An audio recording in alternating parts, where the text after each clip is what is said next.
everybody. My name is Carla, and welcome to the question and answer and welcome to the question and answer portion of our pageant, the Trials and Trebuchets Pageant Incorporated. Describe what we're wearing and what we're representing at the pageant, please. It's also known by some as the Mailbag episode part 2. Yeah. Yes. But it isn't called that. It's just what some not people called call that. it. Dismay. Except in my hearts. All the cool people, hey, you cool listener, you can call it a mailbag. It's okay. But I you give would be permission. wrong. Oh my god. Yeah, Sarah will hate you if you Hey, but if being you, wrong if you is call it a cool. mailbag, though. But what are all your names though? Just so people who might have a hard time differentiating our voices can like associate a voice with a name. Well, my Hi, name I'm is... Sarah, and I hope to be Miss Trebuchets 2020. I'm Luke, and I'm wearing tight navy shorts and a very baggy gray hoodie. My name is Ben, and I am wearing a classic cotton tee with jeans. Ben, what design is on your cotton tee? Is it tie-dye or no? No, it's like navy blue with some yellow diamonds and stripes on it. Oh. Hell Luke, yeah. stop making fun of Ben. I like that he wears tie-dye. I think it's fun. I think it's Well, a this cool isn't Benism. tie-dye. This is just the standard whatever. I like Ben's Ben's shirts are always very my dad fun. doesn't. And who are you? Who's that lovely voice speaking from the closet? I came out of the closet years ago. My name is Sam. I come from far into the woods. I'm here to rent the village of my home, and I'm wearing a "Is it the weekend yet?" Nightshirt. It And is the it's weekend. like and it's It is like the weekend. striped sailor theme. Oh, should we say that we're recording this on the 20th of September in the year 2020? Just in case. so that when this goes up on like the week of Halloween, people aren't like, why aren't they talking about things that are directly relevant to what has happened recently? Yeah, probably. Yeah. Everything. Hi, we Well, recorded nowadays- this on September 20, 2020. This is in the past. Hi, everybody who's in the future now and probably is hating us for It's the cool events that may how- have happened on the podcast, but we have from no the idea future. what's going on. That's true. What- Last what's time we cool, left Sarah? off, I was Alina. Oh yeah, right. I have a Who question are to you? start off this wonderful mailbag. I have a question. What's your question, Luke? How are all of you doing? It's a very good question. I am doing okay. I'm wonderful. I think I had bad shrimp, so Check wish me the luck. bag when we're done and make sure you're not gonna like die on the toilet or something. Please. But you're a bad shrimp. Bad shrimp.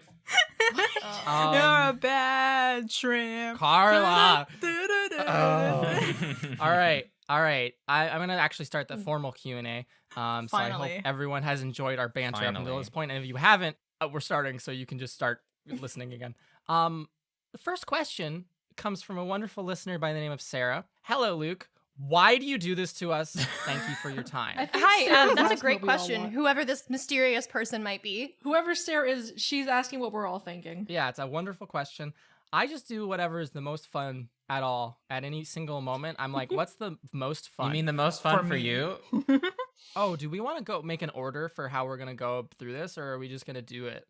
I think we're just gonna do it. I think we're just gonna Or do should it. we? Why don't Oh, we? okay. Okay, I have an idea in terms of who asks questions. We can just do it in the order that we Yeah. do the intros in. But in terms of the questions themselves, we can just choose whatever we want. Yeah. Mm. Okay, I think that's perfect. Oh yeah. I think that's perfect, Sarah. So now, That's how it Ben, goes. Yes. I answered my question from our wonderful listener, Sarah. What question do you want to ask Well, that the people want to know? the first question we have here is from a lovely person named Camilla, and they are Oh, from yes. our Patreon question submissions. Thank you. Their question is, what is your favorite part about doing the pet arc? Mm, Ooh. I think my favorite part was just being able to play as Mr. Wiggles and being the Yes. sassy cat that I always intended him for him to be. It's very fun. Yeah, I think you did a good job at Mr. Oh. Wiggles being very it's sassy. Great. I love him. yeah, you all did an outstanding job. My favorite part about doing the pet arc was, I honestly just coming up with the little abilities that the pets did not in some cases use the full extent of was just very fun to me. I typically don't really like coming up with mechanics very often or like creating homebrew stuff, but then I do it every single arc, and I don't know why I do it to myself, but it turns out fun. But that was like the most in-depth, and like I very much wanted to catch them off guard. Because I'd always intended to do a pet arc. We always wanted to do a pet arc. They always whinged about doing a pet arc, and I was like, yeah, when everyone has pets, we can do a fucking pet arc. And then everyone had pets for a long time, so it might not have been narratively the best time to do it, but it helped. It was a fun segue. We've had them for Yeah. a long time, and we haven't seen them in a long time. Correct. So I missed them. Yeah, it's been a while. I I just want thought the my tone of it kitty. was really fun. Like, Oh yeah. it was just very well. I say it was lighthearted, and then there was a part where there was a character who carried our friend's corpse on its back. So I don't know if I can really say that, but Mm. I just love the image of the world. Yeah, it's lighthearted until it's not. That's just TNT in general, but I love the image Yeah. of the world that was created. I had a lot of fun with it. One thing I loved about this, which kind of opens up to what I love about having you as our DM, Luke, is you'll let me do things, and me talking down the Mhm. wind from killing that was us so good. Yeah. as Virgil. Like Mhm. the fact that you let me do that and you didn't like kill me right away. It was a lot. It was great. I'm glad. I try to listen to you all, and I feel like I do an okay job of it sometimes, and a good job of it other times. And I would describe that arc as doing a good job of listening to you all. Great success. Yeah. It was a lot of fun. next question. I will Sure, clear yeah. this one up. There is a question here from a person named Nathan. And it says, Mm. to the players, what's been your favorite moment that was focused on another player character? Have your characters grown in any... Oh, I'm wait. so sorry. Well, someone deleted our question no, I while didn't we were delete reading it. I accidentally changed the text color. I was wondering as where it went. I'm like, where is it? It's because okay, here's the It's thing. 'cause the text I've been, is white. yes, I've been changing the highlight color back to white, Mhm. but the text was white, so it disappeared. I'm Yeah. so sorry. Oh, there we are. Where was I? Focus on another... Should I reread it from the beginning? I think so. No. Oh, it's sure, yeah. Again, it's from a person named Nathan. And it says, Just a random person. to the named Nathan. players, what's been your favorite moment that was focused on another player character? Have your characters grown in any unexpected ways, aside from the obvious, since the last mailbag? Now, what does he mean by obvious?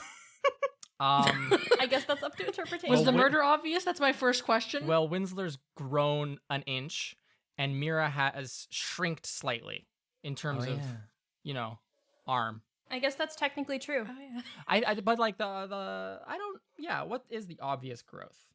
Well, one fun player character moment that I personally liked was when Winsler snuck into the plane of Isabel. Like, Oh that's my just God. always an iconic favorite. I think that Yeah. was really good. Ben had told me beforehand, oh, I intend, like, how's all this stuff set up? What's this room like? How's this all work? And I was like, all right, here's a little diagram of everything. And he was like, okay, cool. And then he just went off and did his own thing. Ben has a very good habit of asking me very leading questions privately sometimes. And I'll be like, okay, here's the answers. And he'll be like, great, thank you. And then just be radio silent for like a week. Intimidating. Well, I have to stew on it. Like, I have No, to, absolutely. like, here's the meat and potatoes. Now I have to get all the spices together in order to make the stew, you know? That's a very good point. How have your characters grown? What are your favorite character moments? I actually do not remember what happened before the first mailbag. Oh. The first mailbag was like It midway happened through Food for after. Thought. But probably like the best thing that has ever happened to my character is when I finally got my pet. Oh.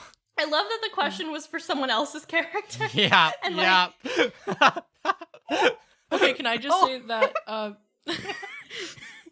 I think my favorite moment was Integrity literally like hounding that person for money, or like Yeah. the whole like pink topaz situation Yes.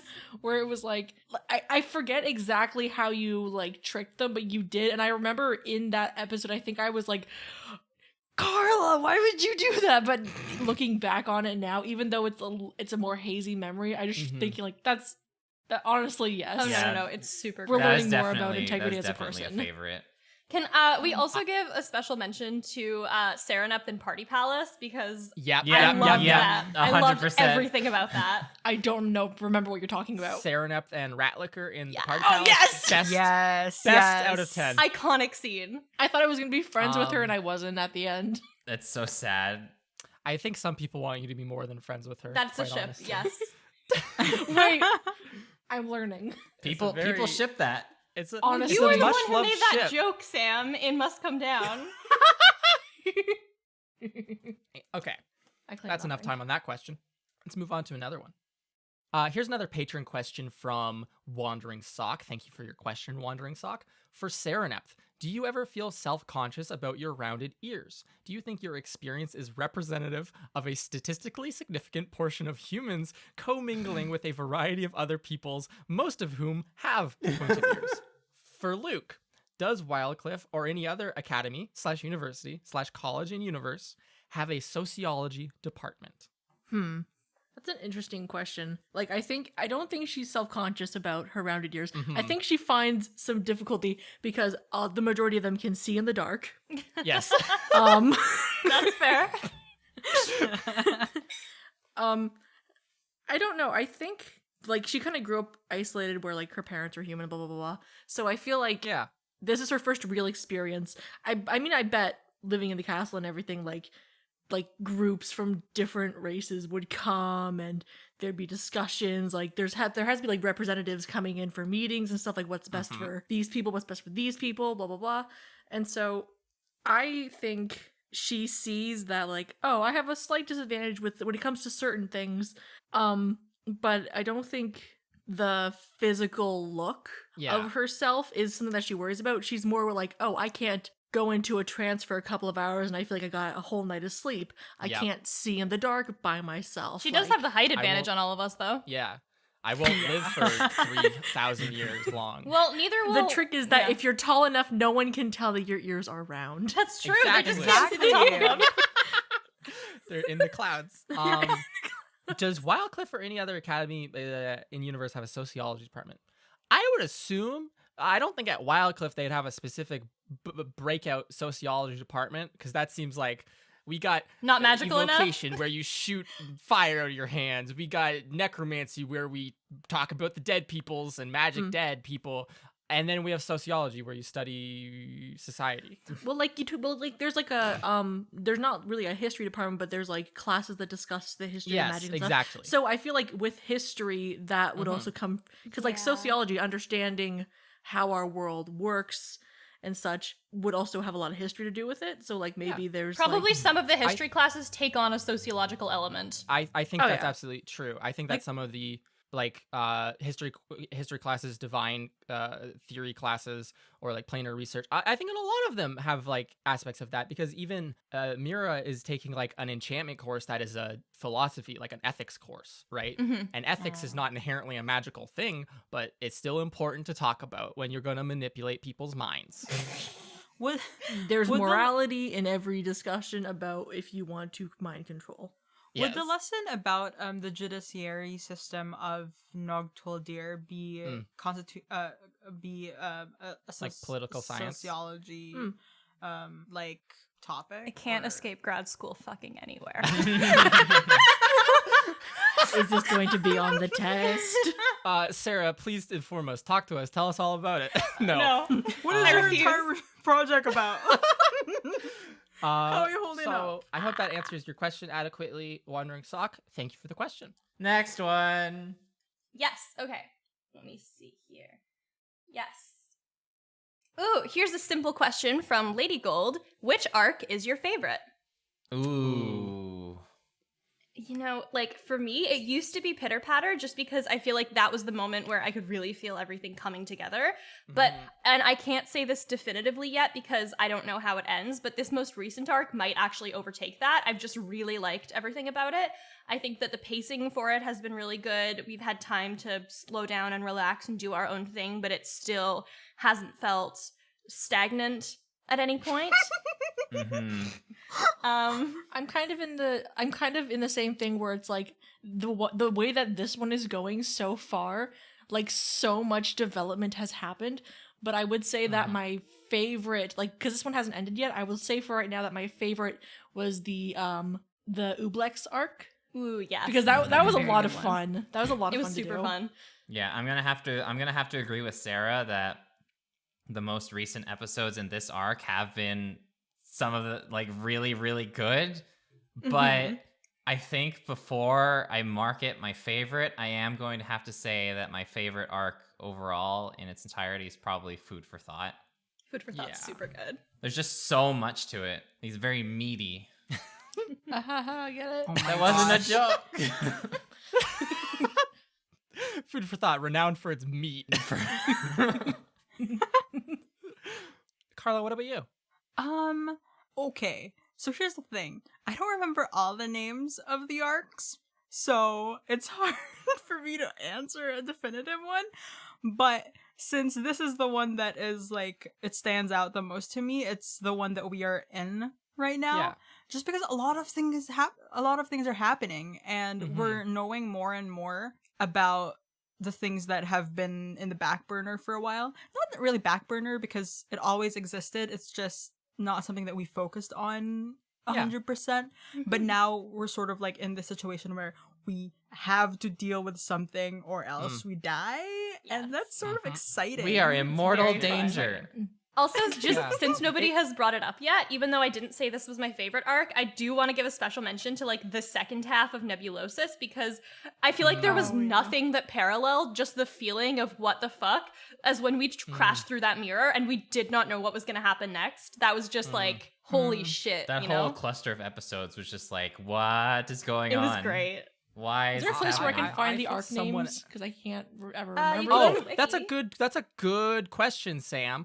I wonder even if people who listen to this show know what the arc names are. I put them in the description for most of the episodes in case you don't like see it in like a subtitle. Like I know like on iTunes and Spotify or like Apple Podcasts and Spotify and a couple other places you can't see the subtitle.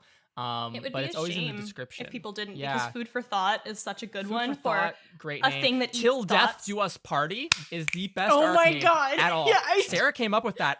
We recorded the first episodes of that. They had no idea what was going to happen.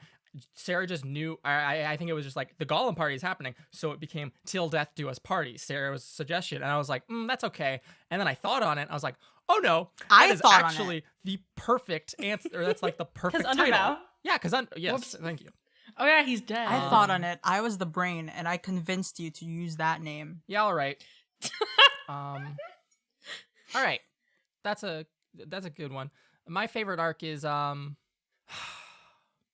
if it's more than 2 arcs ago, then that's my favorite arc, right? They're all just kind of very much tied. Whatever's the most recent, I don't like it. Whatever's the second most recent, I don't like it the second amount, and then everything beyond that is kind of tied in me thinking it's okay. Well, I guess that makes sense if you're viewing current things in the context of what your plans are rather than what happened. And then Exactly. when you look Yeah. back on it, you can just look at it as the events. Yeah, that's the exact problem with it. Like during the time, I think we'll get into this with another question, but during the time, Shake and Break, I was like, oh my God, this is a catastrophic failure. This is horrible. This is absolute trash. Same thing with like Whiteout, Food for Thought. While we were in it, I was like, oh my God, this is just a big mess. Oh my God, this is horrible.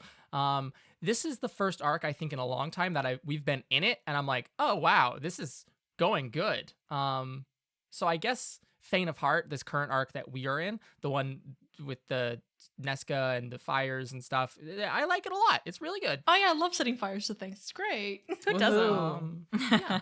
Next question. This question is from Discord, given to us by the wonderful Lady Gold. Oh, This one is that's like 6 questions. Luke. What's the biggest WTF moment you've had while DMing this campaign? Oh boy, this is Oh. gonna be a good one. I need to know this answer. Please. I always it's difficult to say like, oh, what the WTF? We can cuss on this. What the fuck? The struggle for that moment of like, I Let can the say cast this. say fuck. Let the cast say fuck. Because on one hand, during Whiteout, I had this feeling where I was like, oh, this hook has been rejected. The players have taken a bite of this hook, thought it was okay and not really liked it, and then spat it out and gone on their own way. And I was like, and we recorded all those episodes in one day just because of scheduling conflicts. And I was like, holy shit, am I gonna have to improvise 8 hours of shit? I literally have like a little song that I sang between like episodes about this when no one else could hear about me freaking out. That's like from that perspective is just like having to like the logistics of telling a story. I was freaking out. In terms of like actual narrative beats that I was freaking out about, my heart there's a couple times that my heart beats, like my heart just goes insane. Even when I'm editing, I will like freak out or like stuff like that. The most recent one, the one that pops into my mind obviously is like Mira losing her The arm. chomp. Oh, Yeah, when Nesca bit her arm off. When we first started the show, I wrote in my notebook like the day after all the orb or the hatch stuff happened, like, oh, Mira's arm will be replaced with XYZ, right? Like I just knew that from essentially the beginning of the show. So that was like very plain to me. And I just sat on that for almost a year and a half. You play. Whoa. Wow. I don't know how I feel about that. Because that's like, Whoa. I planned for you to lose your arm.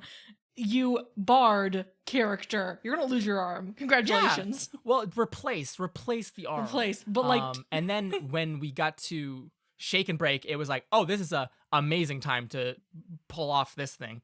The switcheroo. But losing the other arm when you weren't looking. was a very big shock. Not expected.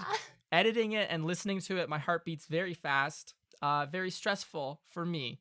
Yeah, it makes me very sweaty very quickly. I'm so glad we can talk about that now because there was like 2 or 3 weeks between us recording it and the episode being released. And it's such a huge thing and I couldn't tell anyone. And it was just Yep. like when the episode aired on the Discord server, like usually it comes out at like 2 a.m. my time. So I just listened to it in the morning.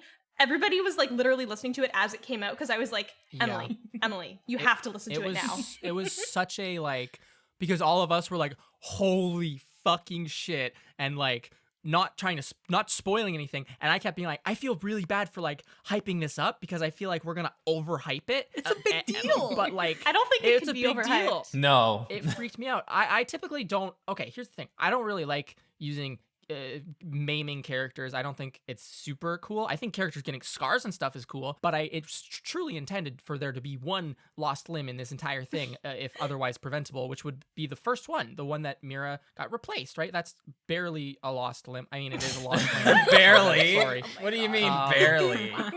Bad choice of words, but you know what I mean. So to have it happen again, I was like, oh my god, it's like it's in the same stage as like I don't enjoy or think that it's fun unless directly appropriate to kill your players' characters' families. I think that's very lame or rude, and it just creates bad habits of being like, oh, I don't want a family except XYZ.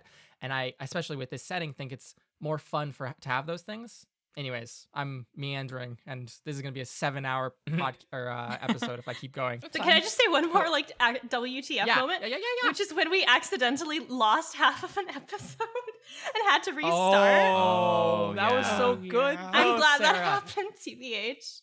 What? That was during Food for Thought. Yes. It was a big honking piece of poo of an episode. All of you would have hated it. Sarah's microphone was like going, so we had to stop and like fix it. And I'm so happy because I was like, wow, this is bad. Like I remember us talking, and then it was like just like a lot of moment of silence. No one like I remember not knowing what I was doing, and I was just like, yeah. And when that happened, after we started like the recording again, everyone was just like, yeah, let's do this. We have all the energy now. Yes. It was like the episode where you guys go to the old chapel for the Oh first yeah, time. that episode. Oh yeah. Oh my Yes, gosh. because there was like it was like 9 p.m. and Integrity just cleaned the walls. Yeah. Integrity alone was just outside cleaning the walls and the steps and stuff. And I Because was I like, did this not is it? understand That's all? what was happening. And then she just went home and went to bed. Some of me wishes we still had that audio so that we could like I wish we had the compile it audio into a to put it blooper in so here. that people could just listen to a half an hour of us like fumbling like idiots. The two All right, lost all right. episodes of TNT are that and the Benless cut of Oh my episode gosh. 13. Oh, And Oh you can my still hear the Benless cut because it's on YouTube still. But there's Why a is it still on remastered YouTube? version because we haven't replaced Oh my it. god, replace that shit. You've already updated it.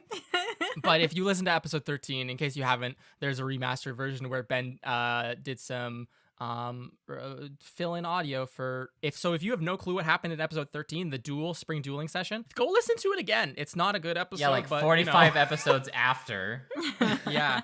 And then it took me a year to edit it. Anyways, I'm gonna ask a new question. This is from Zem on our Patreon. Thank you for your support. Players, your character is now the big antagonist of a different campaign in a different setting. What kind of setting does their brand of antagonism best fit in? Luke, which NPCs that aren't getting a lot of screen time would you really like to explore more of, given the chance? Ira Alaro. Moving on. Well, you did a pic crew of her yesterday, and I was like, wow, I didn't know she looked so cool. Yeah. She looks I like a like Ira. motorcyclist. I have plans for her. Maybe it'll come up. Oh, these people know. Yeah, I mean, you have the potential to go chill with Ira's mom, so That's like true. that's the fucking shoe in the door. Anyways, Mira is where only would you be friends a with good people whose antagonist? parents are professors. Hey, you're friends with us. Is she? Oh wow, this is a look into the deep end. Wow. Nice, thanks. So what setting does your brand of antagonism best fit in? My first thought of like if Mira was a villain somewhere, I thought of two characters. I thought of Spinell from Steven Universe, and I thought of Harley Quinn. Like, I think if she were a villain, she'd just be having a lot of fun with it all the time. Spinell scares me a lot, so I feel like that's good. I feel like Mira could pull that off.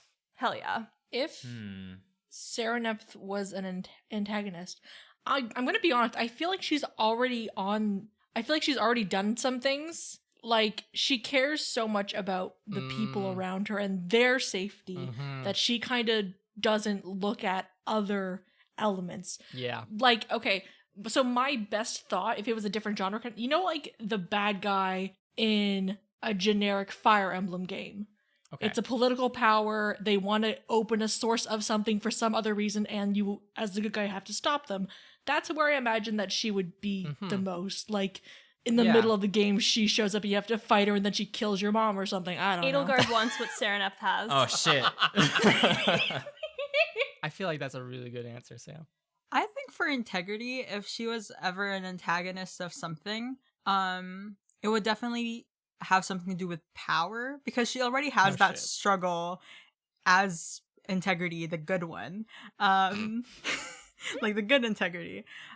So I'm thinking like maybe, okay, correct me if I'm wrong, but Saruman from Lord of the Rings wanted power, right? Like he was corrupted and wanted power. So I feel like he was too arrogant. He thought he could. He thought he could. So wait, Saruman is the Saruman is wizard the- that had the orb, and Yes. Sauron is Yeah, the big Saruman bad. is the wizard you're like- in Isengard. yeah. Yeah. So like like working under a higher power's orders, like that kind of thing. I Or- think because like I feel like integrity can be corrupted. Ooh, that's good information. Oh no! Uh-oh, What have you stop. done? Uh-oh. What have you No. given him? Like because there's hints of it, I feel.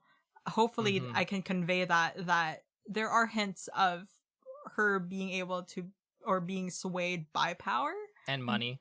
and money. So And pink I think topazes. Saruman would be a good antagonist Okay. comparison. I like sit that. in your. You would sit in Orthanc. My and just tower? be like, And just looking give down great speeches. and yeah. telling the orcs like, yeah, keep on making that. And the mountain men. Yeah. Yeah. Ben? Where would Winsler fit? I've been thinking about this one for a bit, because Winsler is definitely the character who portrays already some like minor antagonism Broken Yeah. money a little rules. bit, No shit. but I guess the way that I would put it, Winsler would be more of like the tragic antagonist, where Oh. he would be doing what he's doing not because it's something he wants to do, but more because it's almost like influenced by the mindset that like this is the correct thing to do and this is what is best for X person or like people. Yeah. Oh. Mm. I'll say that this might be like a minor thing, But if you go and look at the old module White Plume Mountain for Dungeons and Dragons, that has Winsler Wallaby's personal dungeon written all over Are you it. serious? And Oh, shit. yeah. So anyways. Next question, Ben. The next question. Let me pull here. So this is another question from our Patreon, and this one is from Jenna. And Thank you, Jenna. And this question I love this is, question. if Swim were Pokemon gym leaders, what type would they Oh, pick, yes. and what would their gym's theme be? I really like this question just because I am a Pokemon. big nerd Yeah. when it comes I love to that. Pokemon. I will not hide this. Oh yeah, you really fooled everyone, Ben. Yeah, you could never have told. You never could tell. What type Um, would you pick? Yeah. What type would Winsler be? It's definitely a harder one, but I would say probably either water or normal. Ooh, Ooh. I feel like Just that's because on brand. just because Windsor has like a lot of Mm-hmm. like water. I feel like you have a lot of spells like normal and- type adjacent. Yeah, and then there's also Right. Poji, who's a fish. Yeah. Oh, that's yes. Oh, I love Poji. Can I visit? So it's That's one Poji. of it's definitely one of those two, just because I have a lot Uh-huh. of things that fall under this Mhm. category, but there's also Mhm. this. What would your theme be? What? Is that different than what type it would be? What would I guess like Is what it would the the- gym the layout song? be like? Yeah, what would your gym look like? What's your gimmick? Oh, like that. Like a fishbowl. Like a fishbowl. Oh, hell yes. That's good. Okay. No, Ben has Yeah. to answer it. Oh, Ben, answer the question, Ben. I would say something fun, probably. So maybe it's almost like a water park. I was gonna say Oh, water slides. Ooh. Yes. Like Yeah, like water- from Mario Kart. Oh yeah. Yeah, almost like Boom. that. Cute. Like a flume ride. It's a flume ride. Whee! Are there fire Pokemon? It's time to Yes. battle. Okay. Yes. Well then, it will be. I think I would be a fire type kind of gym leader, just because I'm already tiefling. Because initially, if it was Carla, it was different. But then I If it was reread Carla, the it'd be, like, question. fairy type. No, if it was Carla, it will be water type. But then it will be like Barbie Fairytopia or Oh, Barbie hell yes. Mermaidia. Oh But- yeah, Fairytopia, not associated with fairies at all. No, I said Mermaidia. I said it wrong. But Anyways. Integrity will definitely be a fire type gym leader, and I think I would want it to be the Mario game, the one where you jump and then hit stuff and then there's muffins and then you collect the muffins. Did you? What? Wait. Oh, Excuse me? mushrooms. Yeah. Are they mushrooms? Yeah. Yeah, they're mushrooms, Yeah. Carla. And there's like a level Like where Bowser's you're in Castle. Yeah, and like there's like this Lava ball and spinning fire. circles that are trying to hit you. I feel like that would be a really cool theme for my fire type. And that sounds like Okay. fun and horrible for a Pokemon trainer to have to go through. Imagine a 10-year-old showing up and jumping through rings There's of fire. there's just those fire sticks like spinning around Yeah. in the They room. get to the end, their You have hat's to on avoid fire. them. You must be worth it before you can come in. what type and theme for Serenep, Sam? Oh, I'm stuck between electric or fire because like her lineage is electric, but at the same time I haven't used a lot of electric Mm-hmm. abilities. It's been been a like lot of fire. fire. So It's been fire and cold, so you could be ice type as I well. spit out fire. Because you got that. I sneezed, Uh, the rug's on fire. Because you always got that ray of frost on speed dial. you And know? also, like, did I not take a class where like I learned to use a spell but use a different element? you did, yes. That Yeah. was an evocation exam. That's gonna be something I think of in the future. Thank Very you. cool. I just needed Yes, I'm needed someone glad. to confirm it for me. But I think I would, in this case I would go with fire. And Okay. my gimmick and theme and everything, hmm because like I haven't played Pokemon in quite a while. It's something I want to get back into, but like I work and then I'm home and I just want Mhm. to lay down and Mhm. sleep. Yeah. But I don't want to go with like a timing I don't want to like I have a timer because like that's something I always really didn't enjoy. Like your idea was really good, Carla, like the constant motion of like you're still moving. I don't like want to have like a firewall come up and then you have to stop movement to continue. So maybe a cool idea would be like working with like temperature. Like you have to use, like you have to do something to like dissolve the water really quickly to get across, or like something like that. I don't know. Like puzzles will have to be a part of it. This is a Breath of the Wild shrine now. I've been playing a lot of Breath of the Wild recently. I've skipped Pokemon, gone into Breath of the Wild. Here we go, kids. So Sarah.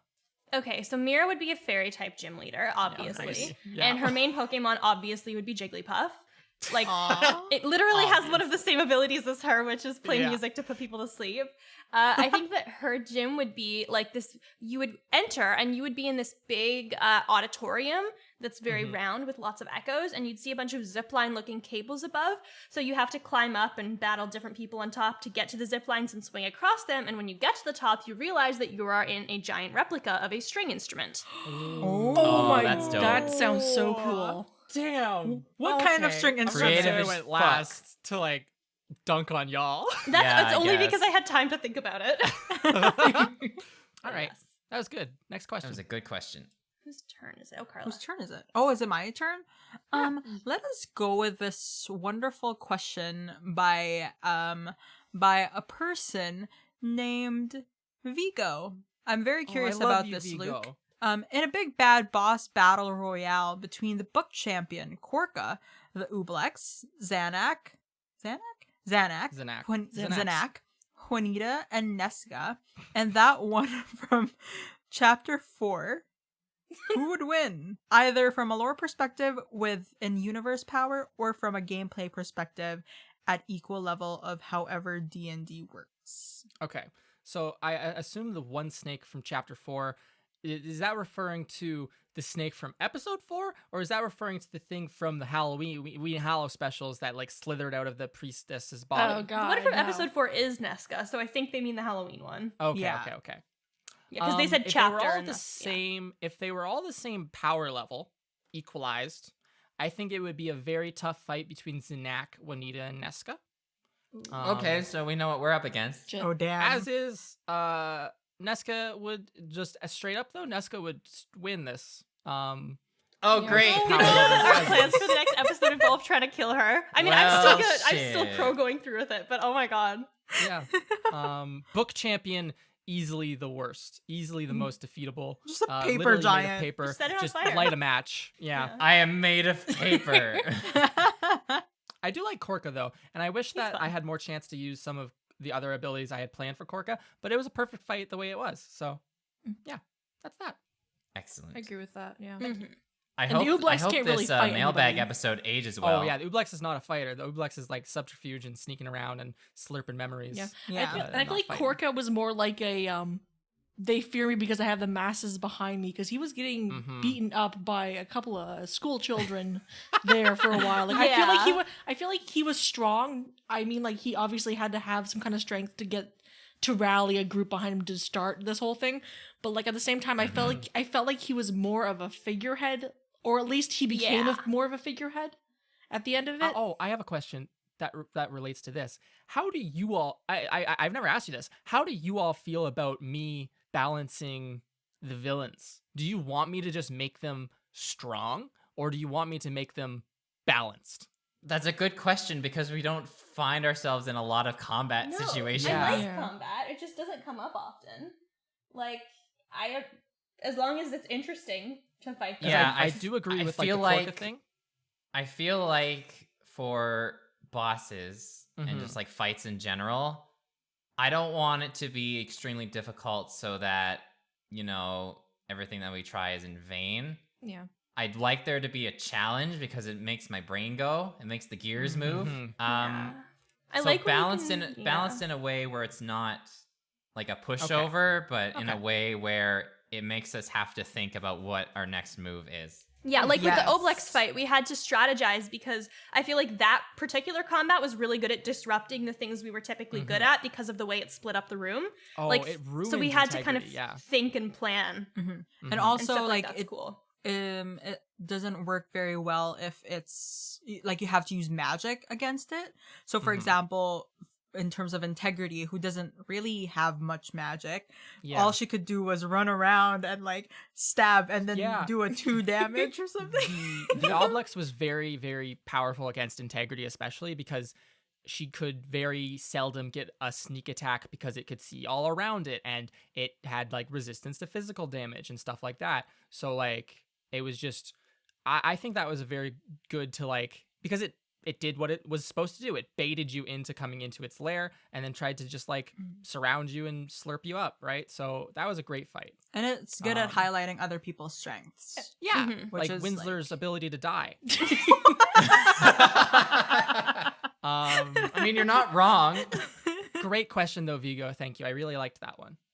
Next one. I think that is my turn. Okay, I have a question Yes. from Martina, which I like, which is what is everyone's favorite platonic friendship across the podcast? Generally, I mean between two people, but you could break that rule if you want. Winsler and Kurt, that's my answer. Winsler and Love Kurt. them. Oh my They're God, just yes. very wholesome. Sylvie and Integrity and Winsler or Kurt tied in my heart. Yeah, those are two very good relationships, I think. Yes, I love them. Runners up to the purely platonic relationships of Philip and Serenepth, and the purely platonic relationship of Mira and Delnas. Love both of them very much. Hey, I'm working add- on it. Philip are so wholesome. Well, I love It them. this absolutely platonic- broke my heart when Sylvie felt so hurt Oh, Yeah. by yes. Integrity's actions. I was I was like, like, I was holding on to that for what felt like forever. I was like, when's the best time for Sylvie to like, because I knew that if Integrity came, like, because there's that moment in Food for Thought where she's like, you cheated, I could tell, right? Because, and that's supposed to be like, oh, we're so close that I can like tell when you're not you, when it's you, right? And then Integrity's just like, no, not me, and like lies to her best friend. And I was like, oh, this is gonna be delicious. Oh. And it blows up in her that face. broke my heart. Like Oh, after same. we started, after we recorded that, I felt like there was something, like there was a stab in my heart, and I had to carry that with me until the next time, or until we fixed that relationship up. Mhm. I was very sad. It's like losing a Uh-huh. friend IRL. It hurts. I like the bond that's forming between Angelica and Serenepth a lot. Yes. Except I hate That's good. Angelica, so yeah, Angelica Oh, sucks. guys. I honestly, I was kind of excited because, like, as a player, you don't really know how your vision, because, like, I didn't know other people were coming to the school except for Philip, which was a character I had created for my Yes. character. And so, when you brought them over, and I was like, okay, now I have to figure out the dynamic of these characters from like how we talk to each other. And then it was like, Yeah. oh, I'm like the older sister who's like, hey, I love you, we're having a great time, but you need to sit down, you Mhm. need to like work on stuff, please.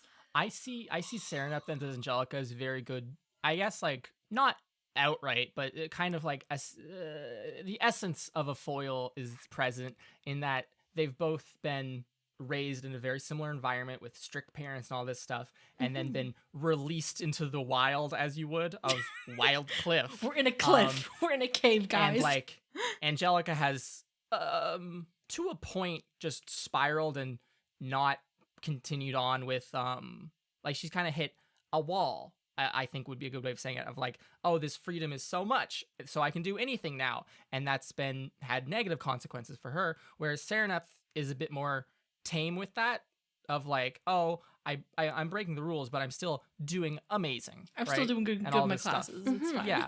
And then Karina, I think, who also fits into this triangle well, or this spectrum well, is more along the lines of like, I'm not breaking the rules. I'm going to do my work. I'm going to stay and be a good student and daughter and all this stuff still. I'm gonna And be I- a good old bean. But I wonder Yeah, how I she like- feels like about her sister being disowned. Like that has to be hard Yeah. because then all of that pressure is on you, right? Yeah. Mhm. And how do you maintain a positive relationship with your parents and your sister at the same time while like I don't know, that's got to be tough. That was a big. Yeah. Sorry to continue on this going No, off no, of it's this fine. question. That's good. Something else I really noticed, like at the beginning of the series, Corinna and Angelica were like next to each other all the time, but then Mhm. after that whole thing happened, like now it's Angelica's hanging out with Lena now, and Karina's like not really around anymore, and so I'm like Mhm. seeing that, and I feel so bad because like even though Serenepth doesn't get along with her family that great, like she's still like at this point accepted by her family. Yeah. Like, I don't know what I'll do in the future to mess that up, but like at the moment, things are like on the tightrope still. Wonderful. That was a great question. Thank you, Martina, for the question. Sam, next question, please. Yes.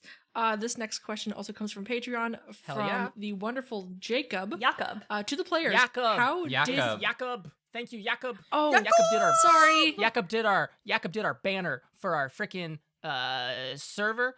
If you are not on our Discord server, go check it out just to see Jacob's beautiful arts. And everyone else's arts, I guess, too. They're amazing. I'm sorry, Everyone's Jacob. amazing. If I don't hear the name out, if I don't hear it first, I just go based on how I'm used to everything being said. I'm sorry. No worries. So this is from Jakob. How did your characters' personalities change from what you had originally planned, as well as throughout the podcast?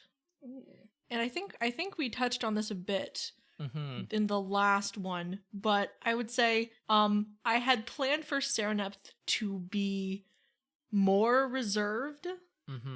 Like I thought, like, okay, she's like important where she comes from. She's coming to this new school where she's kind of a nobody in the eyes of her peers and kind of thing. She's not going to talk about a lot of things.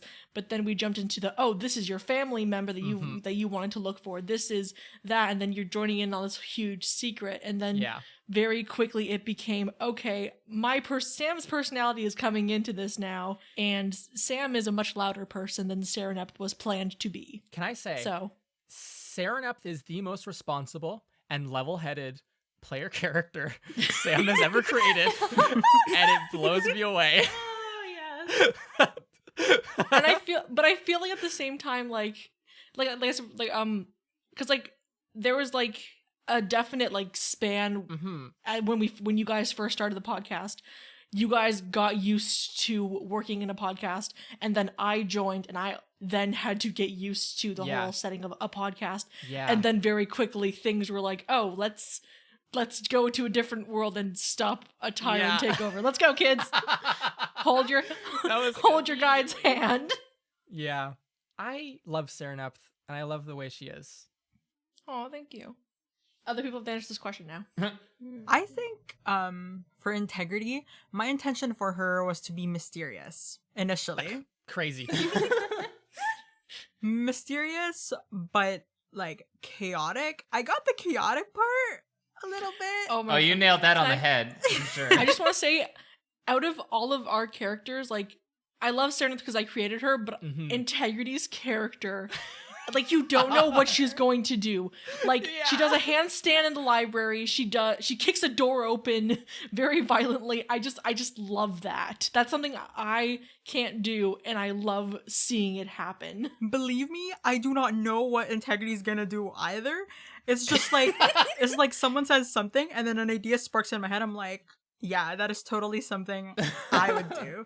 When we play, I'm like, I assume integrity, like I become integrity's body form. So we didn't know. The spirit of integrity just inhabits your body. That's how I feel about doing it's NPCs amazing. sometimes. yeah. So I just like do what my character would do.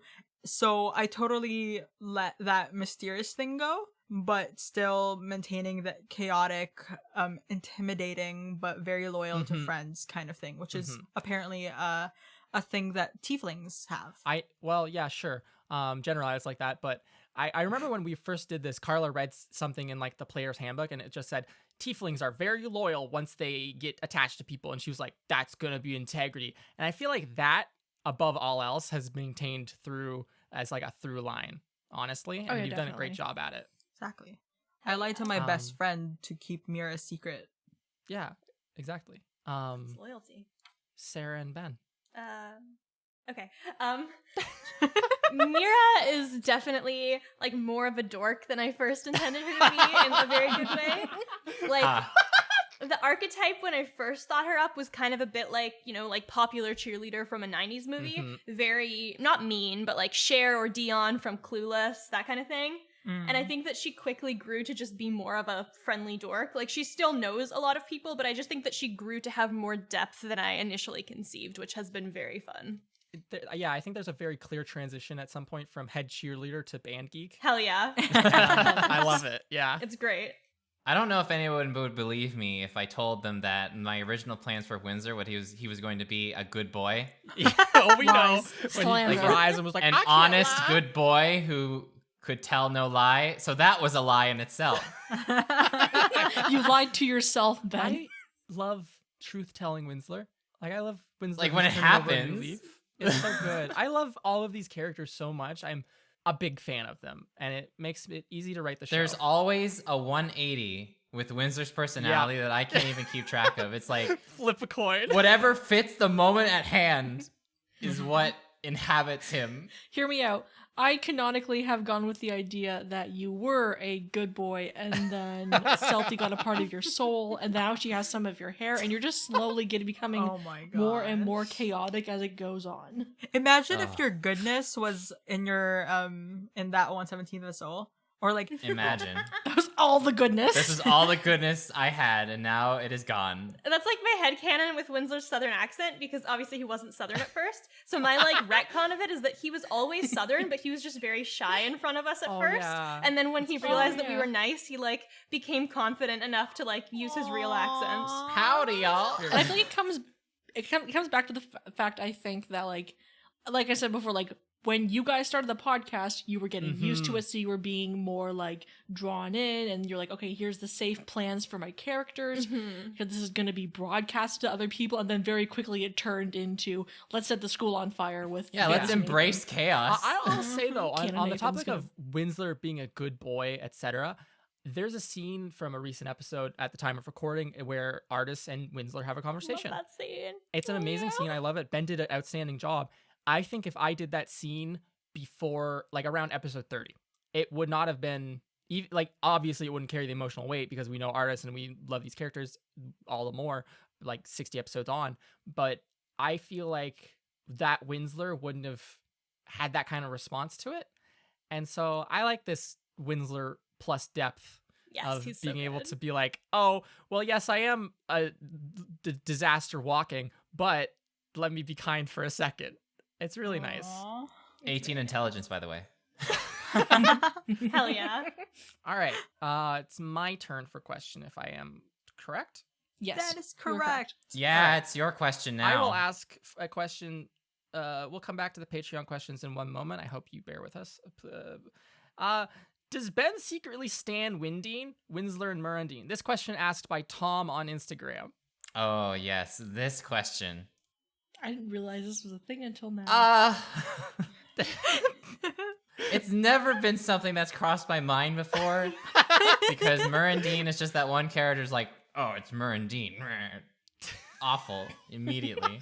And his character has definitely developed over time, Mm-hmm. but I don't know. I don't think I they'd do. be a good fit. I don't think I they'd be a don't. good I don't know fit, if they're personally. really compatible. No. Integrity or Mundine.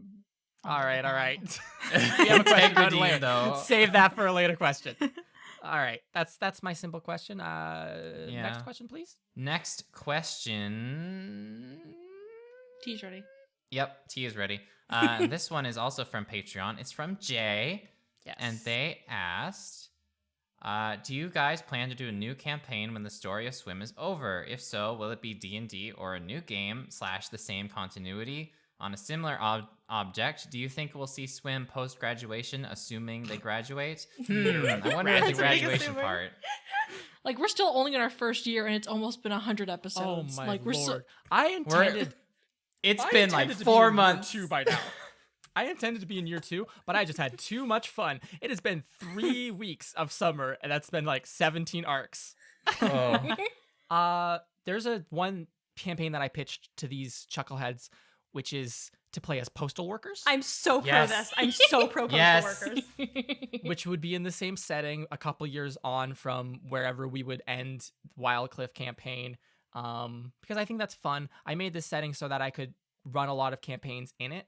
I wouldn't be opposed to running something other than D&D. Like, that seems fine to me. But we just know D&D and we're comfortable with it, which is why we use it. And I'm fond of it. There's things I don't like, and there's things I like a lot. There's other campaigns that I would like to play though, and we'll see when this one finally ends. Maybe postal workers won't be the big hotness. Maybe there will be something other that people are fond of. But yeah, we do plan on doing something else after this is over. And I think that I would love to see swim post graduation, assuming they graduate. Assuming I we think live. having, like, Assuming we don't I die. think that having a kind of like closure there, in some ways, good, right? Yes. Yeah. Based on our track record, we'll see what happens. Truth. Yes. 400 episodes in, it's Question. only the Thank you, second Jay. year. It's only year 2. We've just advanced. Oh my gosh. I'm imagining at some point there's gonna be like a montage after the next big bad is done. It's like, okay, time passes. You're now in your second now been- year. How many more snakes are there? There's 15 in Could this you have just given us a cupboard. break, Luke? Like at least one normal year? Oh, that'd be great. Imagine But like that. we expect something bad to happen the entire time, so like we're all like paranoid the entire anxious, time. yeah. Oh my And it gosh. just builds. You can't even sleep by the end of it. We have PTSD. good Next question, folks. I think it's my turn, right? Mhm. It is. Yes. This is something that is making me curious. It's from a Discord server person named Dylan. In a thank you, Dylan. fist fight between you and your character, NPCs for Luke, who would win? I could deck artists. I would Oh win. my my take gosh. that twig out. Just give him a solid right hook and he's already unconscious. I would win, yeah. For the people not in the video chat, Sam is seeing if she can reach that high with her hands. I'm- to hit Saranep. There's a couple of inches between us, so like, but like, Sarah Nepth is not I mean, she's strong. She can carry people and giant objects, no problem. I don't think she's ever gotten into a fist fight before, so I definitely have that Oh, advantage on boy. her. A nice scuffle. You can Nice attack low. Yeah, just like Do a good tackle there. grapple. Sweep the leg. Sweep the leg. Sweep her leg. Mira has a +1 to strength, which is probably relatively accurate. She to has me +1 to pre-quarantine. strength? Uh-huh. Pre-quarantine. Oh my God. The quarantine happened, and I haven't gone to exercise classes in many months. But that being said, But I think also, while we Mira would doesn't have probably, an arm. yeah, like while okay, Mira doesn't have an arm, but I also don't think that I could bring myself to fight Mira, so she might just win by default. And she does have magic, so can she use her mage fist hand? fight. Just a fist fight. Just a fist fight. I would have the physical advantage on Mira because of the lack of arm. However, Mira would have the emotional advantage because she would want to punch her creator for all of these things that have happened, and I wouldn't want to subject her to that. She would try and hug you and tell you it's gonna be all Aw. right. I think there's no question whether Integrity Oh, or Carla wins. Integrity is Integrity, and she's buff AF, so Yes. Integrity will win. Yeah. Yeah. I could drop kick Windsor, no fucking problem, bro. Oh yeah. It would not be a challenge. He's literally like a traffic cone. I could just kick him over. Oh, poor Winslow. Good Give me answer. my lunch. Give me my lunch money, you little squirt. Oh, He has poor no money. Winsler. He's a farmer. He's a poor boy. Next cue. I have a question from Lucasite. Ooh, Hell yeah, Luca. The question is, what's the thought process behind coming up with the classes at Wildcliff? How do the players weigh their options and pick the classes their character takes? Ooh. Ooh. Ooh. I think to myself, this is fun. I go into the look at spells and read descriptions about the different schools of magics, and then I think, what is the most cumbersome title I can think of for this? And then I go from there and make it goofy, and make it fun. I love naming stuff. Like I don't know if there's been a very clear way that I enjoy naming stuff to be divisively stupid and cumbersome, but it's intentional very much. And that's what I do. And then I just give that list to the players. And I don't know how they make their decisions. How do you make your decisions? I mean, I think about because Mira has to select these classes, so I try to get into her mindset, and I'm like, what would she want to take? Mm-hmm. I think about it a little in terms of mechanically what would be better for her to have and know, but I mostly think about what she would actually most likely choose. Yeah. And yeah. Are we still answering the question? I mean, you can answer it if you want. I always assumed you guys just choose the ones with the funniest names. No, that's No. not how I choose them. I read the explanation and I'm like, is that something that Integrity would want to be able to do Okay. based on how she is? And Exactly. then that's it. Okay. Simple. Okay. Yeah. Easy. Some of them Wonderful. Some of the classes are a no-brainer for me because it's like, oh, Yeah. conjuration wizard. Let's take some conjuration classes, huh? But then there's other ones that I'm thinking, you know, this might be interesting to see what Mhm. might come out of it. So, Like divination. yeah, exactly. It's not Yeah. something that would have been my first choice, but We haven't been know, in the classroom in so long. I Ugh. know. Okay. our Next grades question. are probably tanking. Sam, choose a question. I lost my place. I'm It's all so good. sorry. This is from the wonderful Nathan. I love on you, Nathan. Discord. Which player character is most likely to end up on staff when they get older? And what position would they Ooh. be? Sereneth. I think it will be Sereneth. Sereneth. I think it would probably be Sereneth. Sereneth, yeah. Really? What position would Sereneth be? Janitor?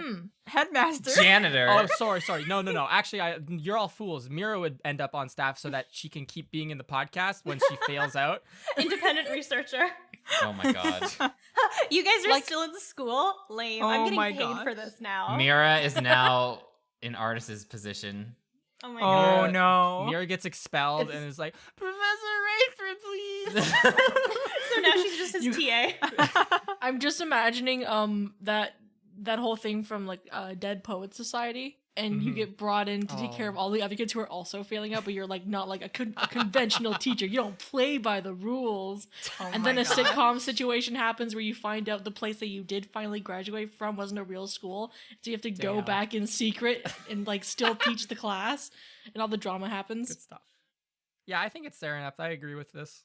But also, can you guys Sereneth. imagine the beauty of Professor Integrity? Professor Oh, Integrity. that would be amazing. Or, Oh, yikes. dare I say, Professor Wallaby. Oh god. Like I feel like each of the characters has a great deal of potential. Like then it's just the question of like what would they do at the school? That's true. I know the joke is that Sereneth would be headmaster. I don't see that happening. I don't see her going that far. I don't think there's a class that she's taken so far that she's like, oh man, I want to do this forever. I don't think she's reached that point Yeah. yet. Maybe ask me the same question again in like a couple of years after we've gone through a couple of years of the school, and then I'll when you're probably like have an a, like answer. a third year, 4th year. Okay. Yeah, okay. then I'll Oh my have a gosh, better right. 12 answer. human years. It's Winslow like- can be yeah. a professor. Sorry. I was about to say, it's like how in university the first 2 years are like getting your feet on the ground and like figuring out what you want to do, and the last couple of years are like, Mhm. what do you want to do with Mhm. your future? I feel like that's a Mhm. lot of that's like how fantasy schools work too. Mhm. I agree with that. Sarah, were you saying something? No? Oh. I was just gonna say that Professor Winslow teaching about making golems. Oh my God, yes. I think that would be excellent. in Well, my it would be more Professor Kurt. yeah, it'd be more Professor Kurt. In my mind, true. Winsler would be the fun substitute teacher they have to bring in on short notice. All right. He's on the ground Good waiting stuff. to pounce. right. I like this question. We already broached this subject earlier on Discord from Eugene. What is y'all's favorite ships from the podcast, both serious and silly? Oh, can I talk about my headcanon? Do it. Yes. So right now, where the current place where we are in recording is we just did the episode with like all the fire stuff. So I don't know what's going to happen after that, but what we don't really know right now is like we know there was a schism somehow between like the church in Shiora and the royalty. So Oh, my yes. theory is that Yes. Nesca and Empress Mhm. Terrassus at some point were exes. And Oh my God, they are yes. still quite bitter towards each other. I'm not saying that's why Nesca Oh, turned into a snake, but I think that they used to be a lot closer and It's that they are such a exes. good theory Oh my because it God. explains so much. It does, right? Just a bad breakup, you know? Yeah, just fucking rough. What do you have on you that Absolutely reminds me of my rough. ex? I need to eat it, and then they mess up. It's not you, it's me. Aw. Like on a It's on a- not like a you, it's serious me. note, everyone supports the Delra, the Philinep. What Is there Philinep, actually wait? Is there yeah. an actual proper name for this? I think so. I've never Philinep? heard the ship Yeah. names. It's rough. Are there other like genuine, serious things. What about those like higher years, like the one sneaking out, Oh. sneaking? Oh yeah, the upper years that Angelica like. But got isn't one of them like confronted by. cheating on the Oh, other one, boy. and then like that's a They're thing? all cheating on each other with each other. Oh my apparently, God. According to Are Angelica. we talking about like the Sail Away to Paradise song? Like they're cheating on each other with each other, and they didn't realize until they went and found the newspaper ad and met, and then they're like, "Oh, it's you! Hi!" Do you think That'd it's be the rough. Pebbles that told him to do that? Oh my damn. god. Oh my gosh! There's the one that everyone on our server is a huge or some people on our server are a big fan of, which is Integradine. Yes. Don't see it personally, but you know, I think because we focused so much um, on Mirandine early on as like, oh my god, we hate this character. People have it's like Draco Mhm. and Harry Potter. Like they like you're meant to hate Draco so early on that you're like, oh no, we see something there. There's something there now. Also, they're both jocks, and then there was just that fun Yeah. moment where she was like, "Thanks for the compliment." So I Yeah. think people just want Yeah. more of that dynamic. absolutely. I think It's it's good sort stuff. of like that, just like flirting but never really pursuing anything. Mm-hmm. Because integrity is just like playful, you know, like friends with everyone kind of thing, but also intimidating to Yes. everyone. So, so there you go. What like crack ships are there? Windine is apparently very popular. Is it Windine's on there. does Sereneth and Ratlicker count as a crack ship? yeah. No, that's very substantial. In fact, That's fair, Crack yeah. ship. It's just like, Like a joke ship, or like Oh, just okay. a wild one, like where you're just trying to come up with something crazy. I can't think of Artist and Ted. anyone. Speaking of There's artists, a I know crazy that there's been conversations. I don't think that anyone truly has gone all in on Ava Redding and artists though, but you know, Which it would Ava be- Redding? That's which a good Ava point. Redding is a very good Well, question. that's the fun of it. You get two people for one. Ava Redding, an artist. Which one? Artist Yes. just never knows, like when he's gonna go on a date with it, if he's gonna get like the cool Ava or like which one is the cool Ava? Never mind. The cool Wow. Ava is the Wow. outside Ava, no? The one who's sassy or the one who's like very polite. Okay, we've spent enough time on this lovely topic. Ben, might you ask one more question? Well, we'll ask another question from the Discord from Eugene again. Eugene. Yes. Just because we're on the topic of it, who of the NPCs is y'all's favorites? Ooh, Artist. artist is really good. Oh. Artist is our magical dad. I love him. Yeah, Mm-hmm. I I like care artist for him. quite I a bit. worry about him. I worry about him so Right. much. So much I worry. really, I just wanna give him a hug. really like Nesca. I love Nesca. Nesca Of is course a you very do. easy character to get into, and I feel like it's a good character because after we do a scene or like when we're done recording an episode with Nesca, I feel the need to like apologize and be like, this isn't actually me.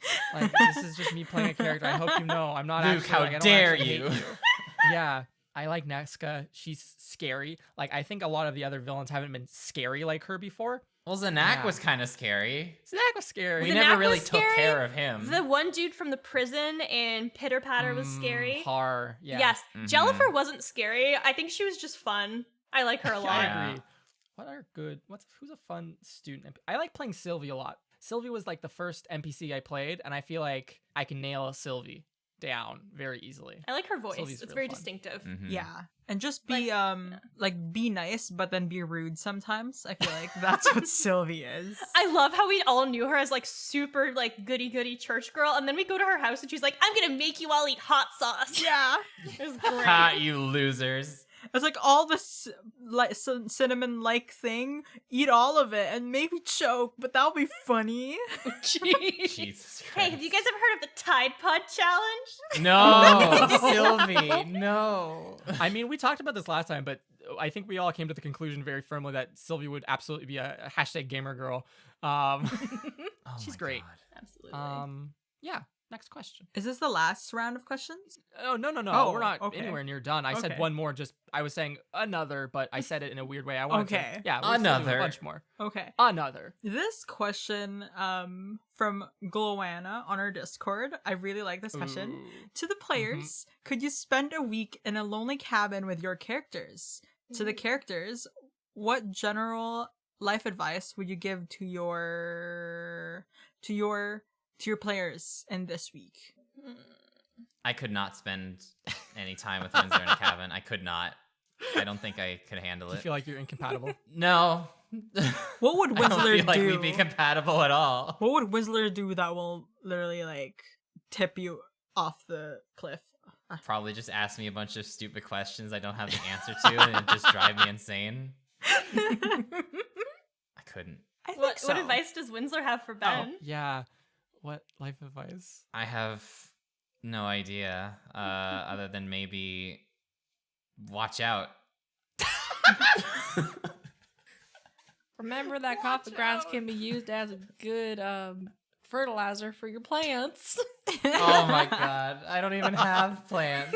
I don't even What have about a the rest of coffee you? machine. Dude. What about the rest of you?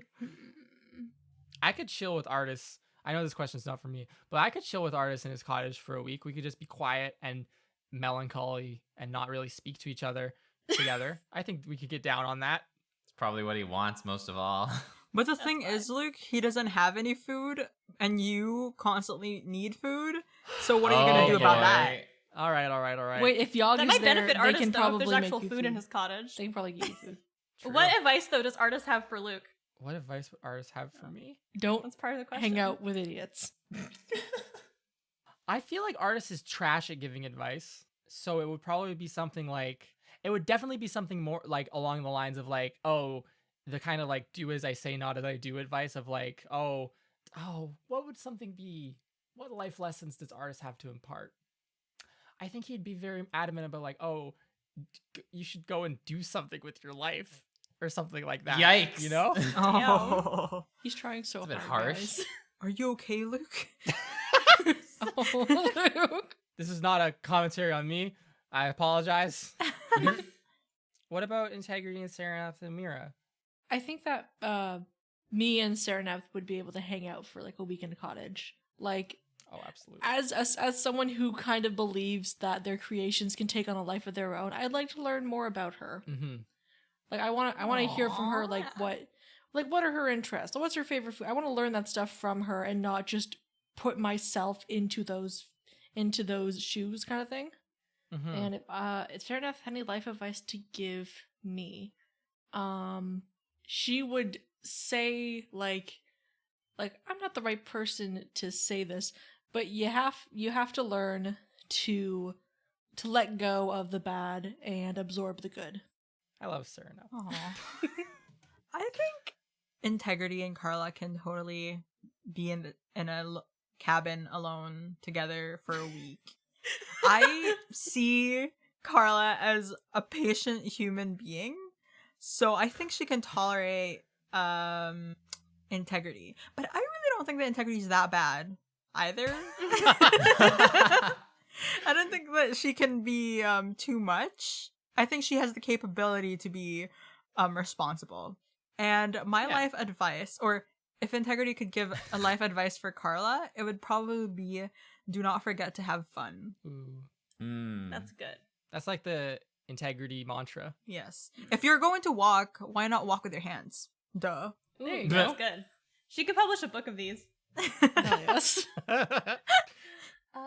I feel like I could spend a day in a cabin with Mira. I don't know. I feel like after a week, I could get very, I don't know.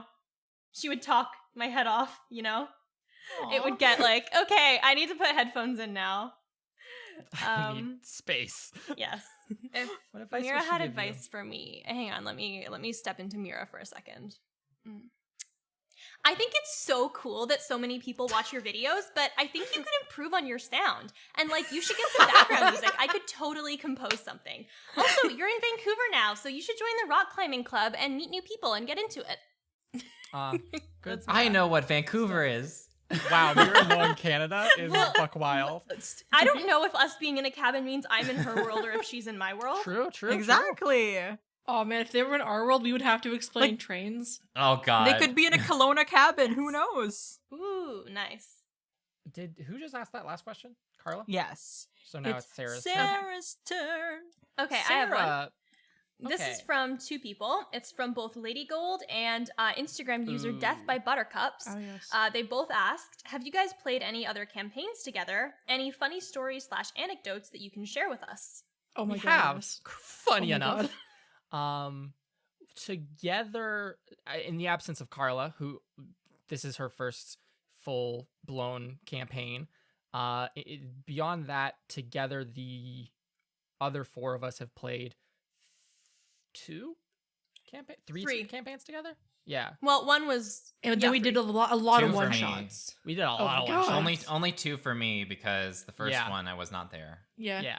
So, in reality, me, Sarah, and Sam are like the OG We've been group. playing D&D together for like 3 years. Does kobolds count as like a mini campaign? I'm gonna say, yeah, that's what I was gonna talk about.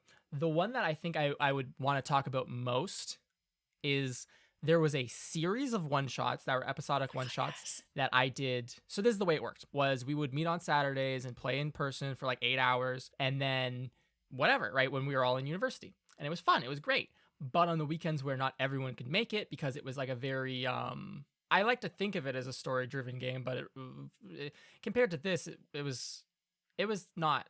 Anyways,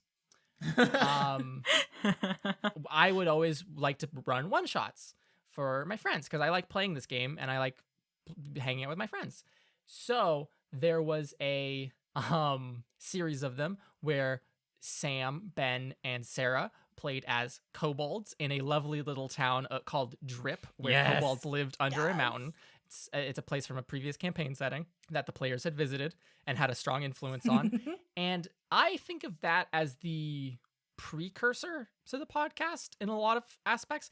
It's like goofy. I threw my voice out and screamed. I did a lot more silly voices in that than I really do in the show now. Mhm. It was just good old fun. They served a wyvern who was pretending to be a dragon and had like a weird voice and was really creepy sometimes. Sleepy time. It was great. They We went to, opened like, an a amusement party- park. We They opened an amusement the park. fucking They Sphinx that I had to. Oh, Oh my god, yes. Mm-hmm. Can I tell fucking that? moment. Can I talk about that? Yeah, tell it. Okay, Tell it. so the middle of Cobalt whole like arc happening. I think it was like the second arc of all was the that second together. one, Yeah. And so we It's called Kobold Carnival. yes. And so Mhm.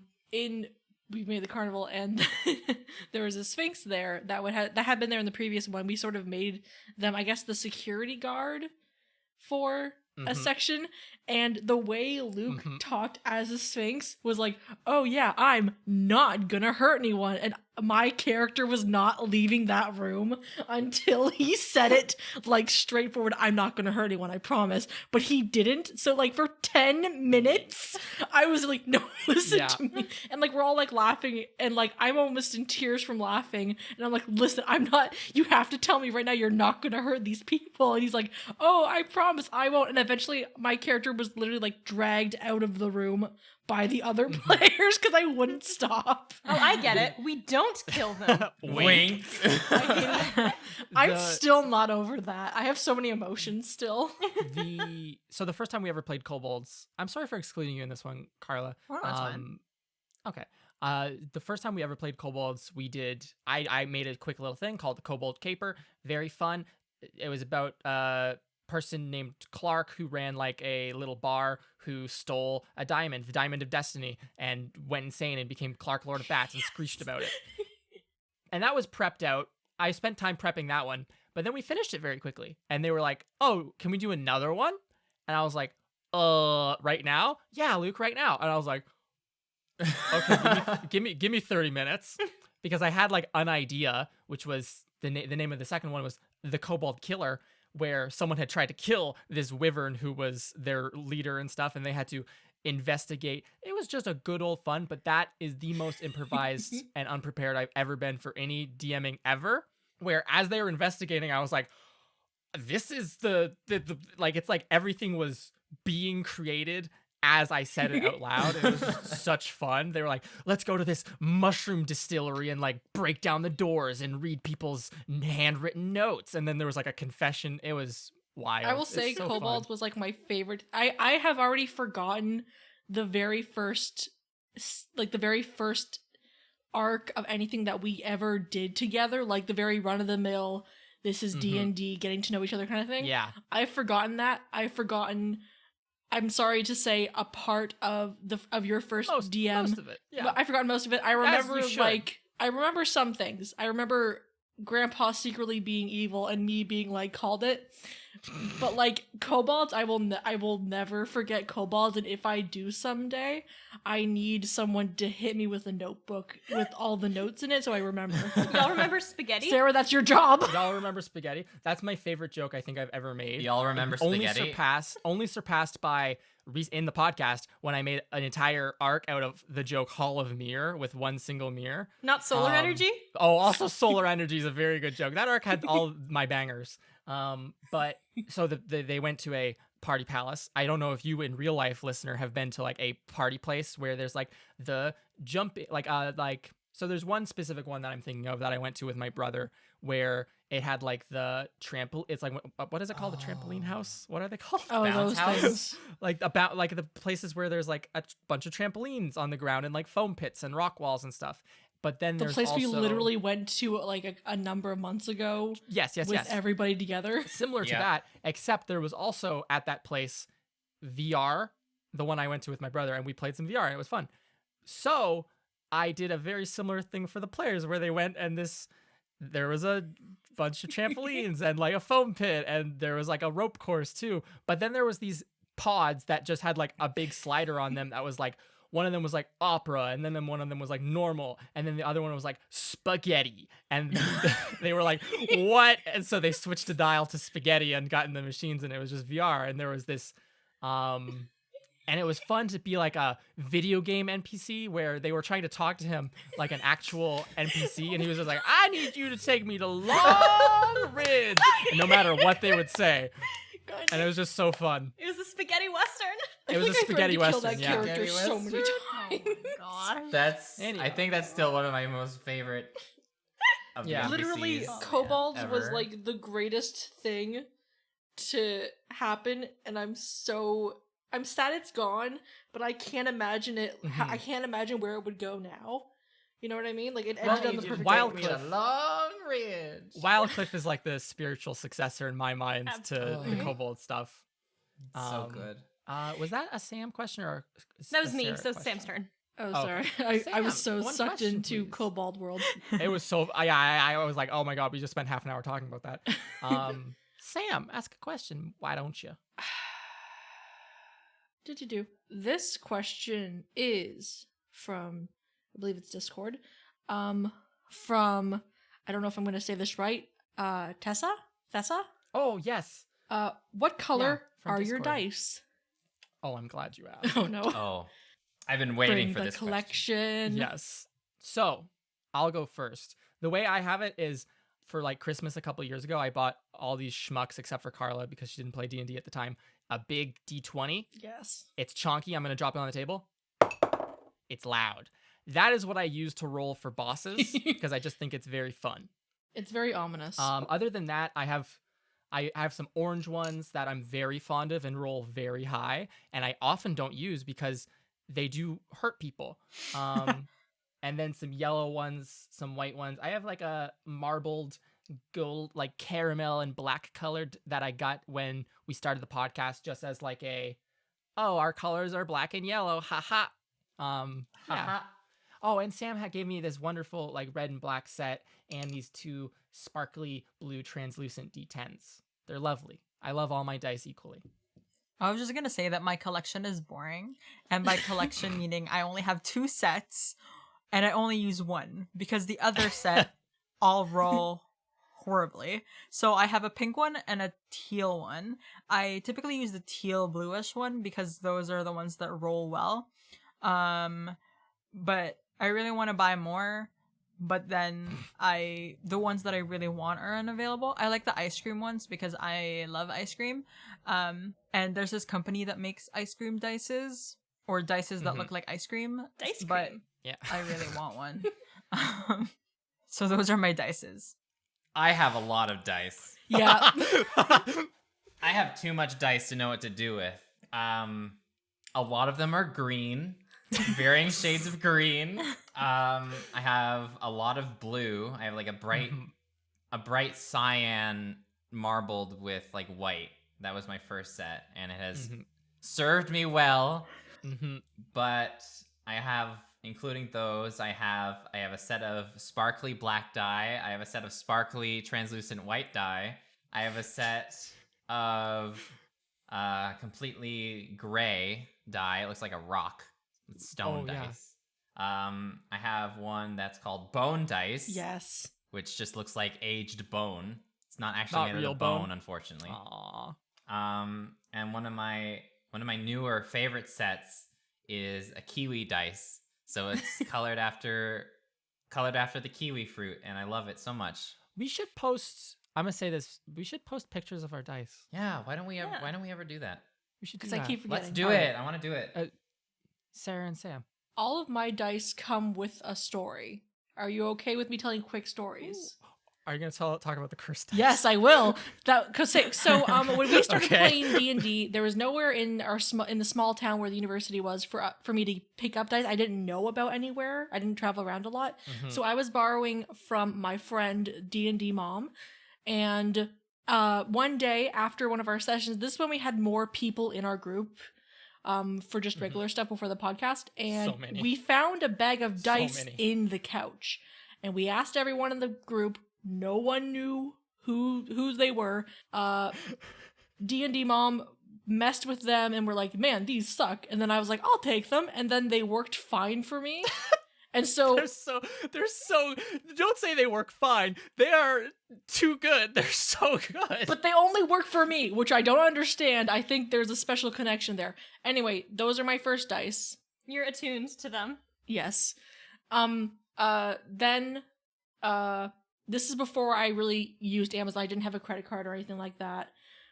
So I always went through my dad to be like, hey, could you get me this and I'll pay you back?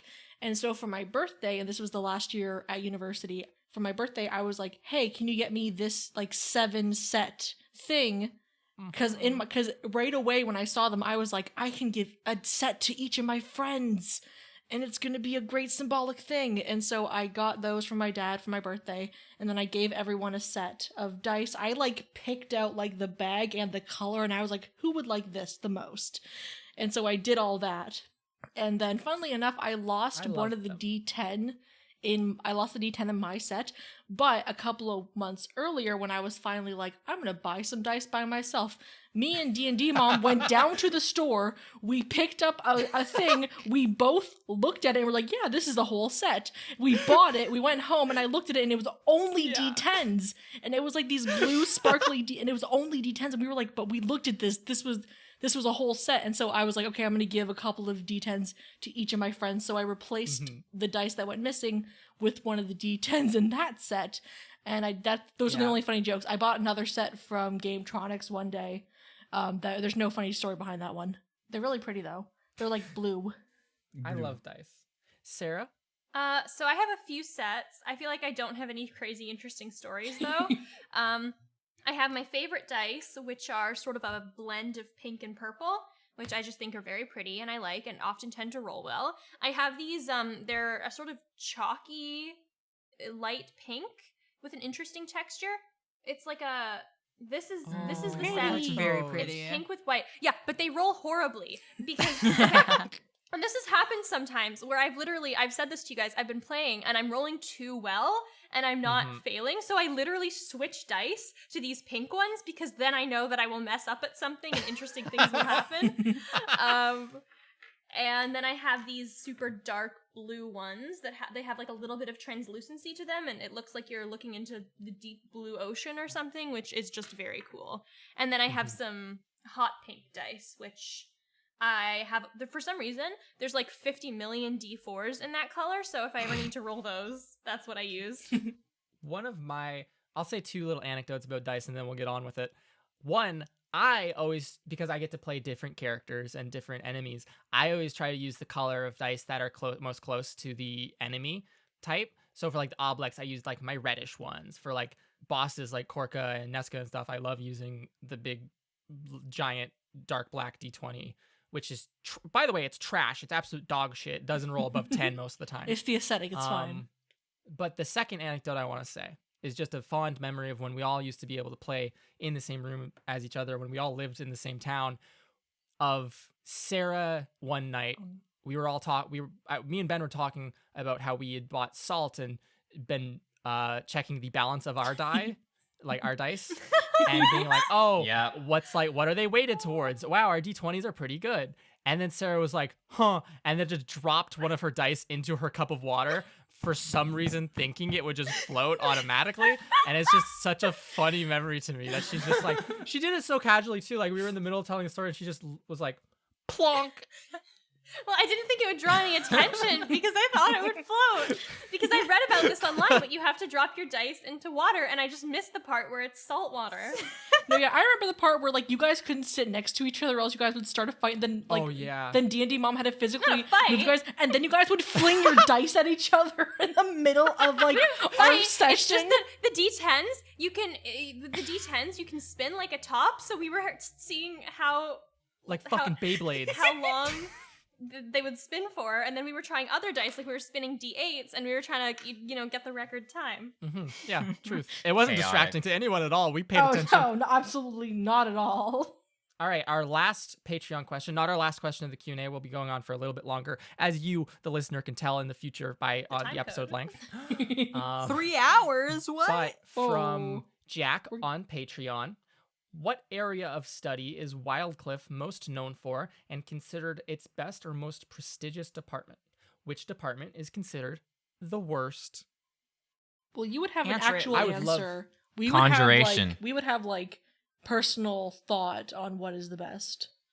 hmm I think from like an outside perspective, the most Prominent. It's 100% not useful chemistry. or well known would be like in the like artificery / enchantment of like enchanting magic items seems to be very like you might not have magic, but you might know of someone who has a magic item. I feel like that would be pretty common or prestigious. That's also the largest department in my mind.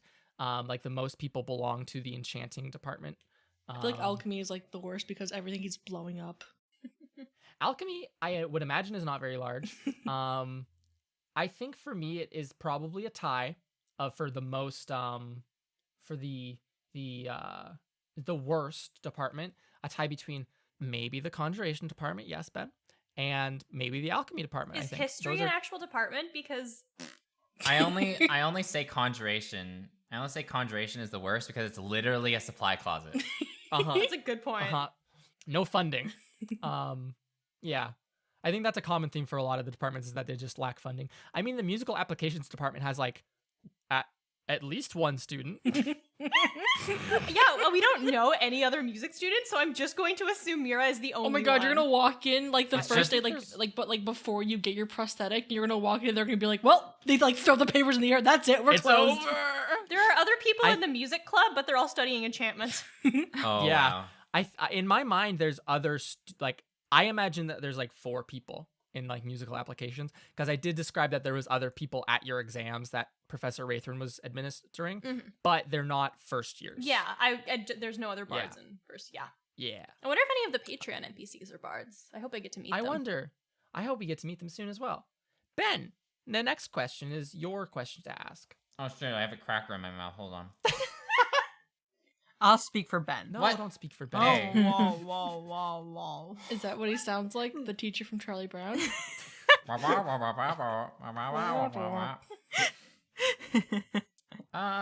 Let's see. Next question will be from Sharik. Is that how you say Scooby's name? Shahik. Sharik? Shahik. From Discord, Sharik. Shoddy. Is having Everyone say it a couple times. We need to say her name 1,000 times per episode. Shahi? It's mandated. Shoddy. Shahi? Shahi. Shahi? Shahik. No, that's not what I was saying. Scoob, let us know if we Uh, fucked it up or got it right any of those times. All right. Yeah, you can Their rank question us. is having the cast members DM/GM the bonus episodes an actual thing that you think will probably happen? I want to play Carla's Barbie Adventure. Ben, there's a final part of that question that you didn't read. Please say yes. Yes, there was another part. Please say yes. Please and thank you. See, please say yes, please and thank you. Yeah. What do you guys want to? I want. I don't want to. To be recorded? Yeah, recorded as a bonus episode. Oof. Oof. Oof. Because here's the thing. I've never, like, this is like my first ever campaign playing. So I don't know how that will translate with my first time being a DM. Because, like, I have this really weird concepts in my head. Like, for example, the Barbie adventure, but I was thinking that will be a down low unrecorded thing. Because I am a horrible storyteller. Horrific at it. So I don't know how that will turn out. That's fair, but I want to play this. From my perspective, I've played as a player under Ben, Sam, and Sarah. I think they're all excellent. I think they're great at what they do. I think that I fully endorse them running the bonus episodes. They're very simple, very easy, low stress, easy peasy as heck. Yeah, you might be tooting your horn a little bit too much there, bucko. Tell us again I how think easy they're they great. are. Yeah, they're great, easy, no stress. I never worry once the entire time that we're recording them that they're horrible and everyone will hate us. Yeah, great. Being a recorded DM is fine. There's no additional stress. Sure. Like, okay, so behind the podcast, there was discussion at one point about me actually being the next DM in our podcast storyline. A couple of people ended up not being able to join us, and so I still have all the ideas in my notebook. It's just that I've realized, like, this is, like, when we have time to play D&D, we're doing the podcast. So I've sort of put it to the side for now. But, like, if we ever wanted to do something, yeah, I'd be cool with that. Yeah. Podcast Monster of the Week one shot. Well, that's the thing. I Monster of the can't turn Week, it into. please. I can't. I would have to figure it out. Yeah. I mean, it is Monster of What? the Week, so, like, if you were okay, Luke, with it Yeah. being the same characters but different things, because, like, I don't want to put everyone through the stress of, like, oh, we have to make a new character, blah blah blah. Entire new characters. I love making new characters. I love making Making characters characters is too. fun. Like, one of the characters that makes me sad that I can't continue playing is that actress thing, actress Oh, person. You need to give context to this because they don't know what you're Oh. talking about. Okay, so a year ago, was that a year ago? Yeah.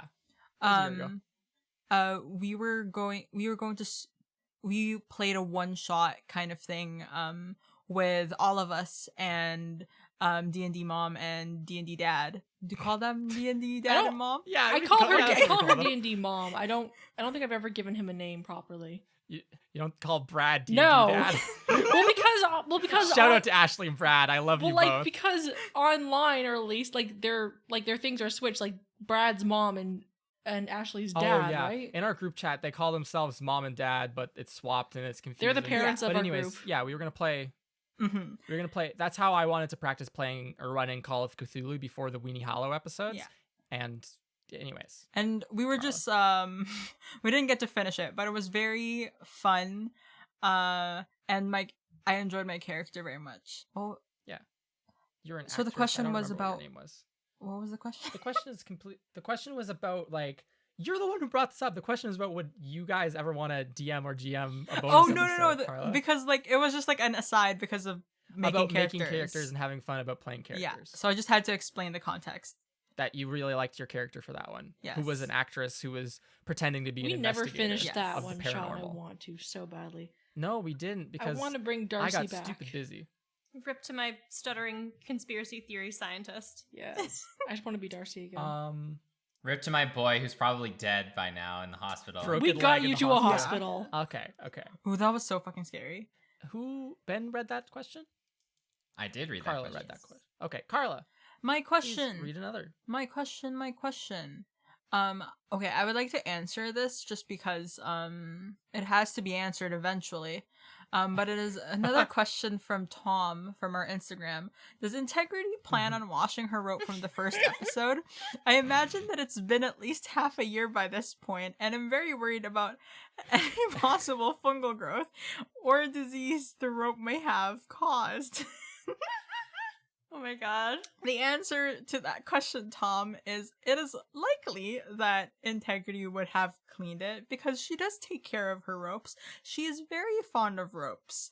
I guess I just never bring it up. But let's be honest here, it's probably not a constant cleaning. Probably from the first episode to the one that we recently recorded, it would have just been washed twice after all the shit that we've been through. So That's valid. yeah, You know?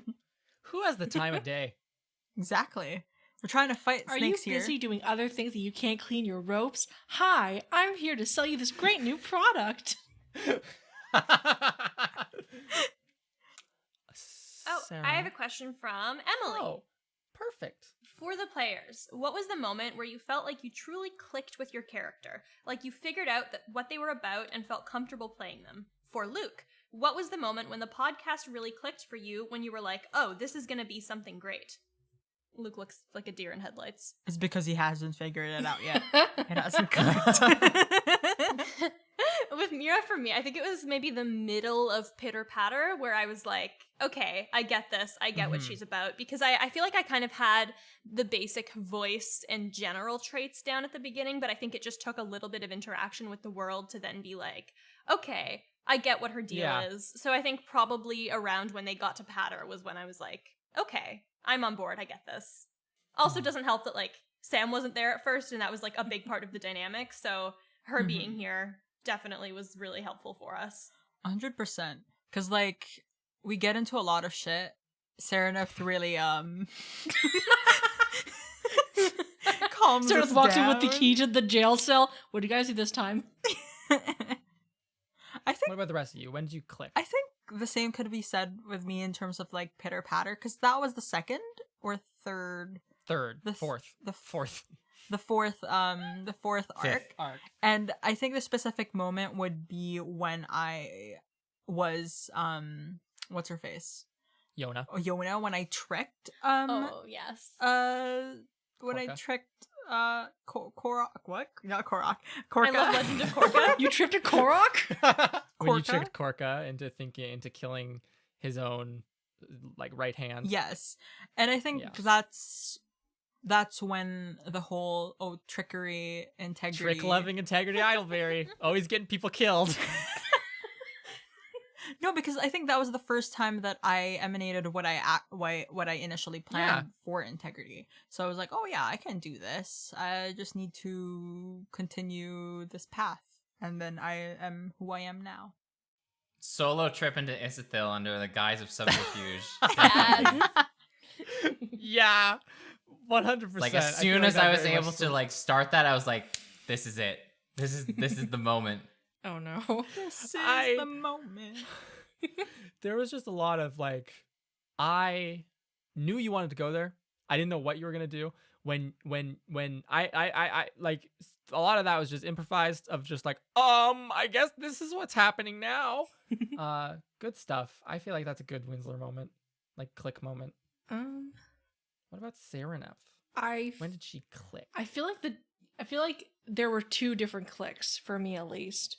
And they were both at like the two like very big moments. The first time was when she basically murdered a dude because like before, I feel like before that moment she was much more like headstrong, like didn't really care much about emotions. Like she literally told Integrity after she had like left the big reveal that like, okay, like if you don't want to talk about it, we're not going to talk about it, and then just go about Yeah. business as usual.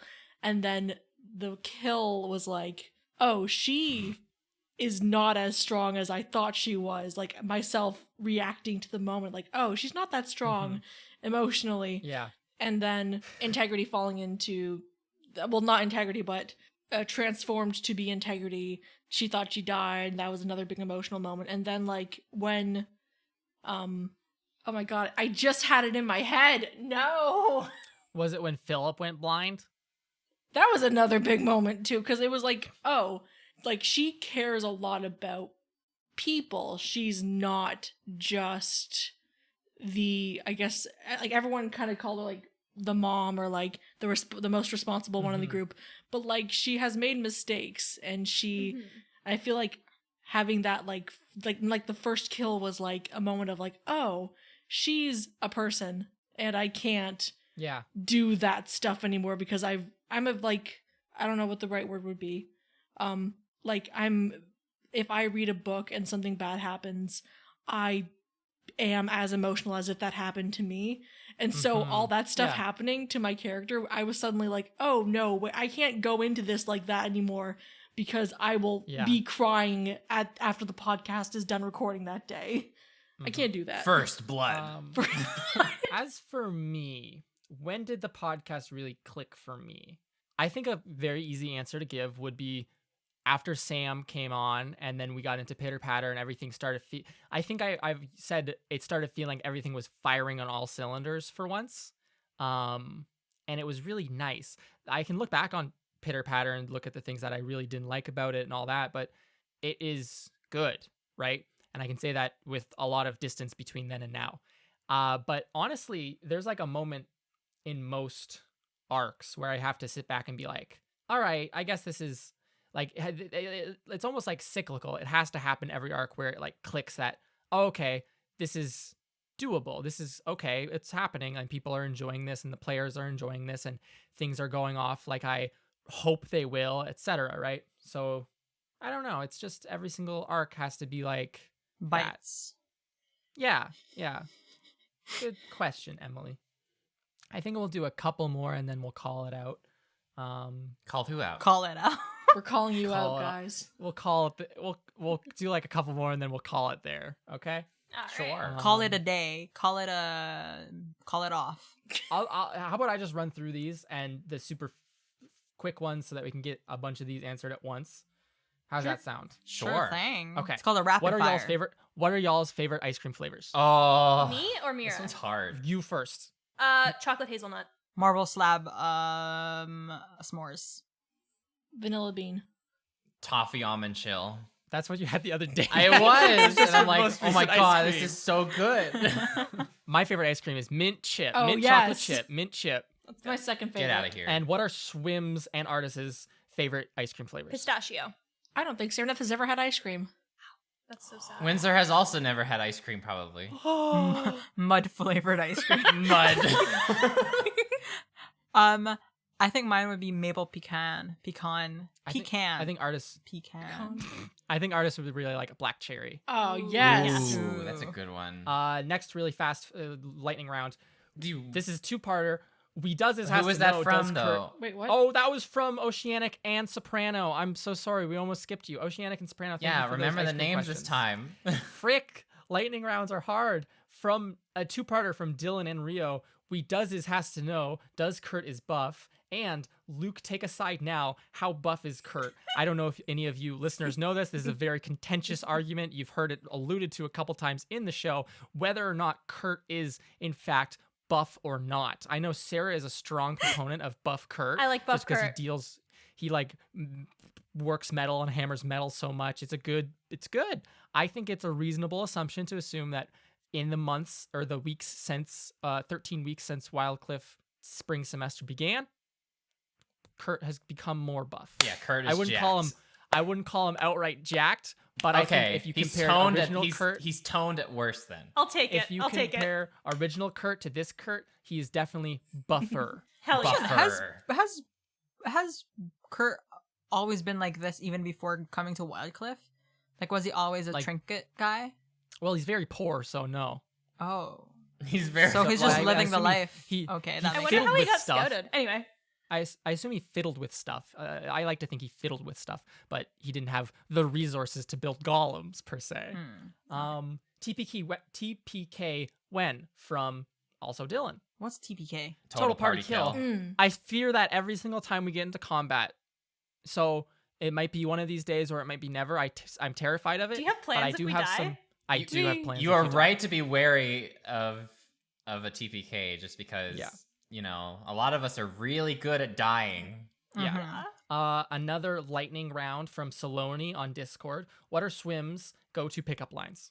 Ooh. Why? Sarah has yet never used a pickup line. I can't think of any. Oh, hey, Philip. Literally, she wouldn't use a pickup line. She would just walk over and be like, "Hey, I just gotta tell you, I have like, I feel something here." Ooh. Mira goes, wow, I sure wish I had a girlfriend. And then some like random girl's like, yeah, me too. And then they're both like, haha, yeah. And then they don't address it. And then the ever. rest of Swim is standing a couple feet away, looking at you, and they're all like, palm to forehead, like, oh gosh. I have one. Hey, do you like tricks? That's it. And then they will be like, yes. And then I'll be like, oh, so I can trick you into loving me. Oh shit! Wow. I thought you were gonna make a I had a trick-or-treat bad joke. one that I Basis told for Luke, and I was Yeah, like, Carla I can't had say a it. horrible one. We're not going to repeat Yeah. it here. It was Aw. not Yeah. good for people's But ears. guys- Yes. Okay, send it to us Messenger though. Oh, yeah, we'll talk about it after the show. Yeah. Damn. What's Winslow's go-to? Next time Winslow sees Charlotte, what's he going to do? Do you want to be my friend? Do you want to be my friend? Aww. Kurtzler confirmed. hands on the overalls. Oh, that's so cute. All right. I already addressed this one earlier, but from Dylan again. How many limbs Oh do you my think God. will be missing by the end of the podcast? All of them. Hopefully not anymore. Hopefully not anymore. I imagine everyone will lose a limb of some sort. And I'm not talking about, it doesn't have to be like a full arm. Maybe someone loses their hand. Maybe they lose a toe. Maybe an ear gets cut off. Like that kind of stuff. There's been a big theory lately that Integrity A might lose an horn. eye and get a cool An eye eye. patch. Oh, hell yeah. Get cool eye Oh, patch. You know I, what else I Integrity want could Winslow to lose? be Van Gogh. Oh my god. Lear. All right. Still in speedy mode. How delicious from Lucasite on Discord. How delicious do the orbs look? Has anyone in the history of the orbs tried to eat them? Well, I can name one person who's probably tried to eat them. Their name is Teb. did not Yeah. go well. I bet they look I always like. think of like a giant gusher.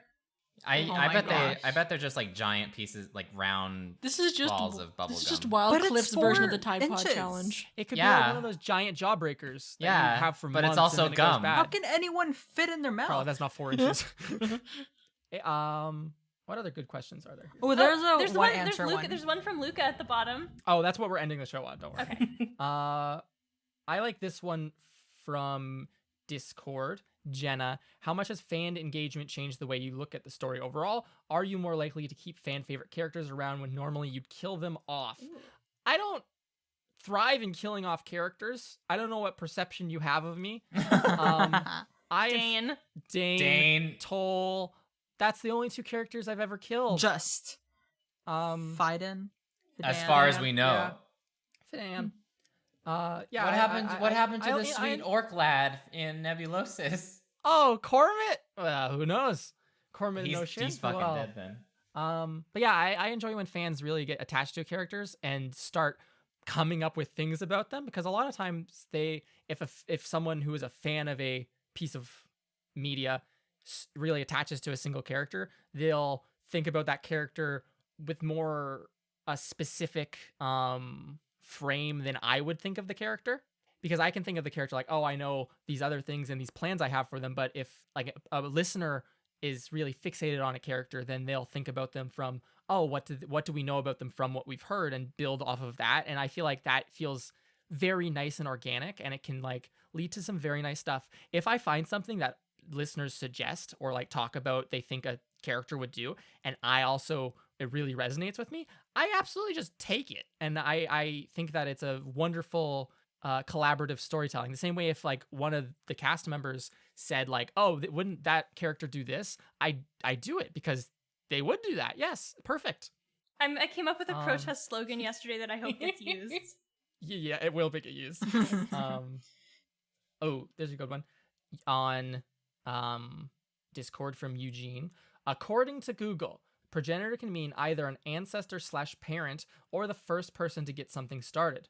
The question being, is the progenitor just a cool name, or does it actually mean something in context? It does actually mean something in context, yes. We're not going to tell you what. Great. There's Wonderful. the answer. Thanks, that. thanks for the information. What about the Rio's question? Rio's Would you be question. open with that? Will you open? Ask it. Why don't you read it? So just me. Rio on Discord asked, so I know you have only played one-pagers for the Patreon bonus episodes, but have you considered slightly longer or GM-less systems? Alternatively, have you considered more things like the Weenie Hallow episodes? They're all great in it. like a long Kids. bonus episode series. I have thought about that. It requires a lot of time investment from us and editing investment from me. In terms of like a more like in terms of a less one-pagey thing, that just takes a long time to learn. Like we use D&D because we're very familiar with D&D. We played it for years, right? There's other systems that are cool and it would be fun to experiment with, but I don't want to force these schmucks to learn a new system and spend their free time reading that if they don't really want to. I would be interested in doing a GM-less one. What do all of you think? I don't really know that much about like other systems, but No, not really. They're usually like quick little things. Like I know the thing I wanted to do was a Monster of the Week, which is like it's a different system itself, but like the stuff that we've been doing so far has been like, oh, you just gotta roll a d6 and this happens if this happens. Yeah. Monster of the Week is a bit more robust, powered by the Apocalypse game. I would really want to try out like Dungeon World or something. Dungeon World's like that super because- fun. I used to yeah, be in a Dungeon those World seem like campaign. really fun. Like they have some very cool playbooks. Yeah. Do any of you see any other fun questions you want to answer before we call it here? Let's have a look. Ooh. Oh, I like this one from Discord. A swimmer living in the real world, what kind of major/course would they study in a non-magical Ooh. Wildcliff?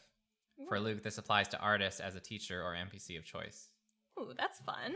I think Serenep would do what I did, study sociology. Yeah. Nice. That's very was good. I great. love sociology. Like, I mean, Crazy, Sarah. yeah, it's almost like I have a degree in it. Yeah, well, Mira, like, you can still study music non-magically, so obviously she would still do that, but that's a boring answer. So if she couldn't study music, she would study linguistics. Ooh, that's a good answer.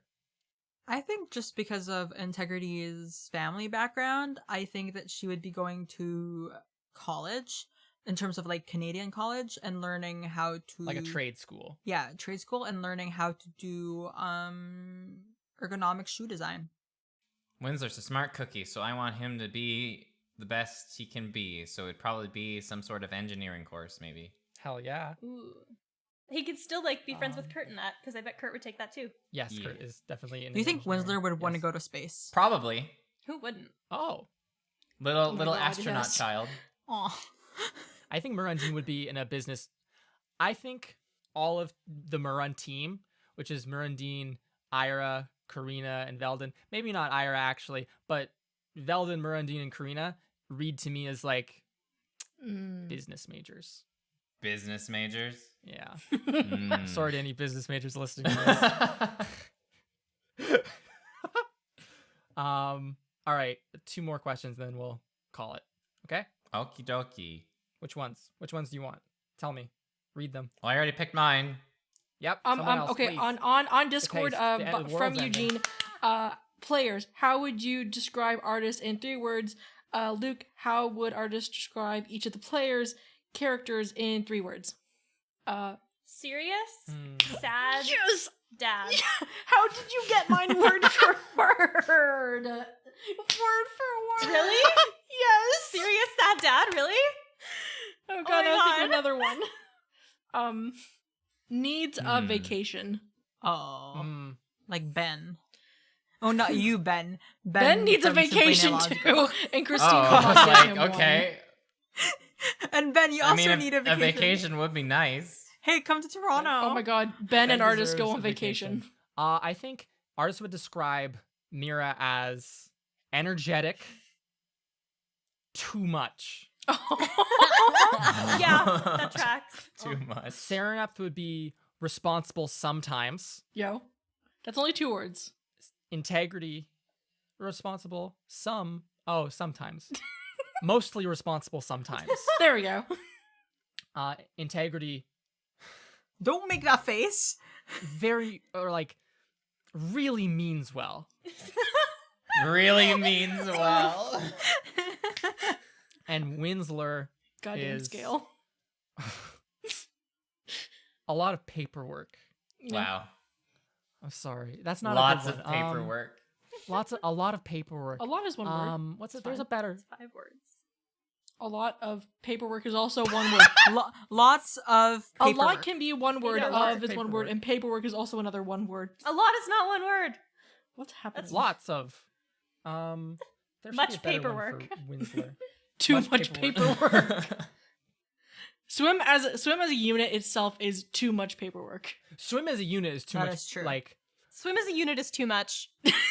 well, swim is like love them lots. Honestly, They're going through But- rough times. yeah. If I could Um, describe artists in 3 words, it would be stressed, confused, Stressed, ooh, stressed, confused. and I was thinking lazy, but he's not lazy. He's just Tired. tired. Needs some coffee. Needs Ooh, some yeah. There love. we go. And how would Wants Winsler his describe wife. it? Responsible, Winsler- stressed schemer. Schemer. I think schemer. Oh, I think. Okay. Thanks for that, Ben. I think the best way artists no. could describe Winsler is little lovable schemer. Aww. Aww. You're lovable. You can't hate him. All right. One last question, and then we'll end it. Okay. All right. Pick a question. I have to pick someone pick a question. Someone Quick. pick a question. I thought it's Sarah's turn. Sarah. It is? Okay, quick. Lucas say. Oh, I see a question here. Oh shit, wait. It's Where? from Pixie in the Discord. Oh, okay. For Luke, how differently would the story have gone if the player chose a different mentor in the Ooh. beginning? Do you plan out branching directions for arcs to go in? Without spoiling future events, can you describe what some of those alternate timelines look like? Yes, the story would have been much different if they chose some of the other mentors. I think it would be fun that they thought, I think artists would still in their eyes maybe be like potentially a villain still, which could be fun. I might have rolled with that if they hadn't actually gone with artists. That could have been fun.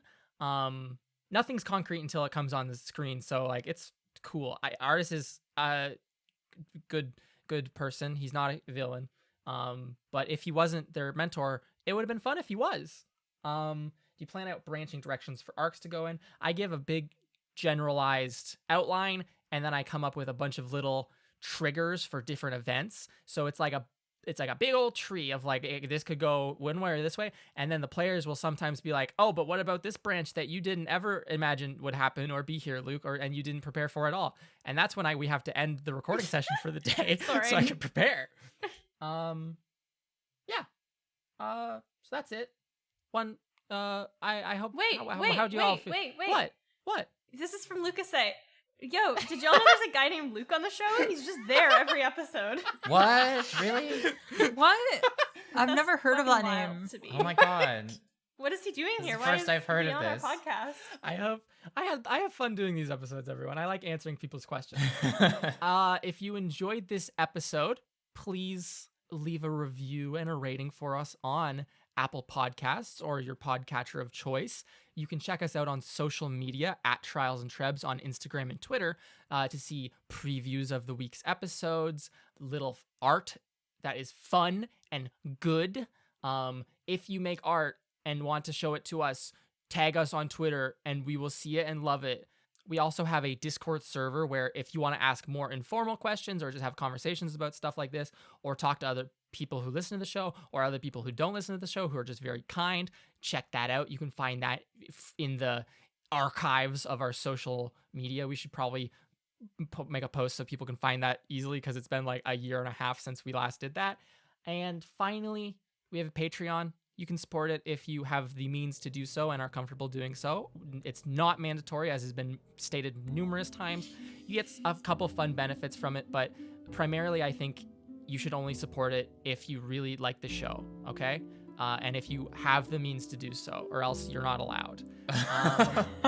Thank you for listening, everybody. I hope that you enjoy. This is coming out the same week as Weenie Hollow episode, Oh, so I shit. hope you're Oh, enjoying shit. Good luck Happy editing. Holidays. Have Have a, those have a fucking things. spooky I hope time. Spooky. Yeah, I hope it's actually scary this year. Bye, everyone. Bye. Bye, everyone. everybody. Bye. Take care. Bye, everyone. Have fun with Weenie Hollow. Thank you so much for supporting us, because if not, we won't be answering your questions. True. Wow.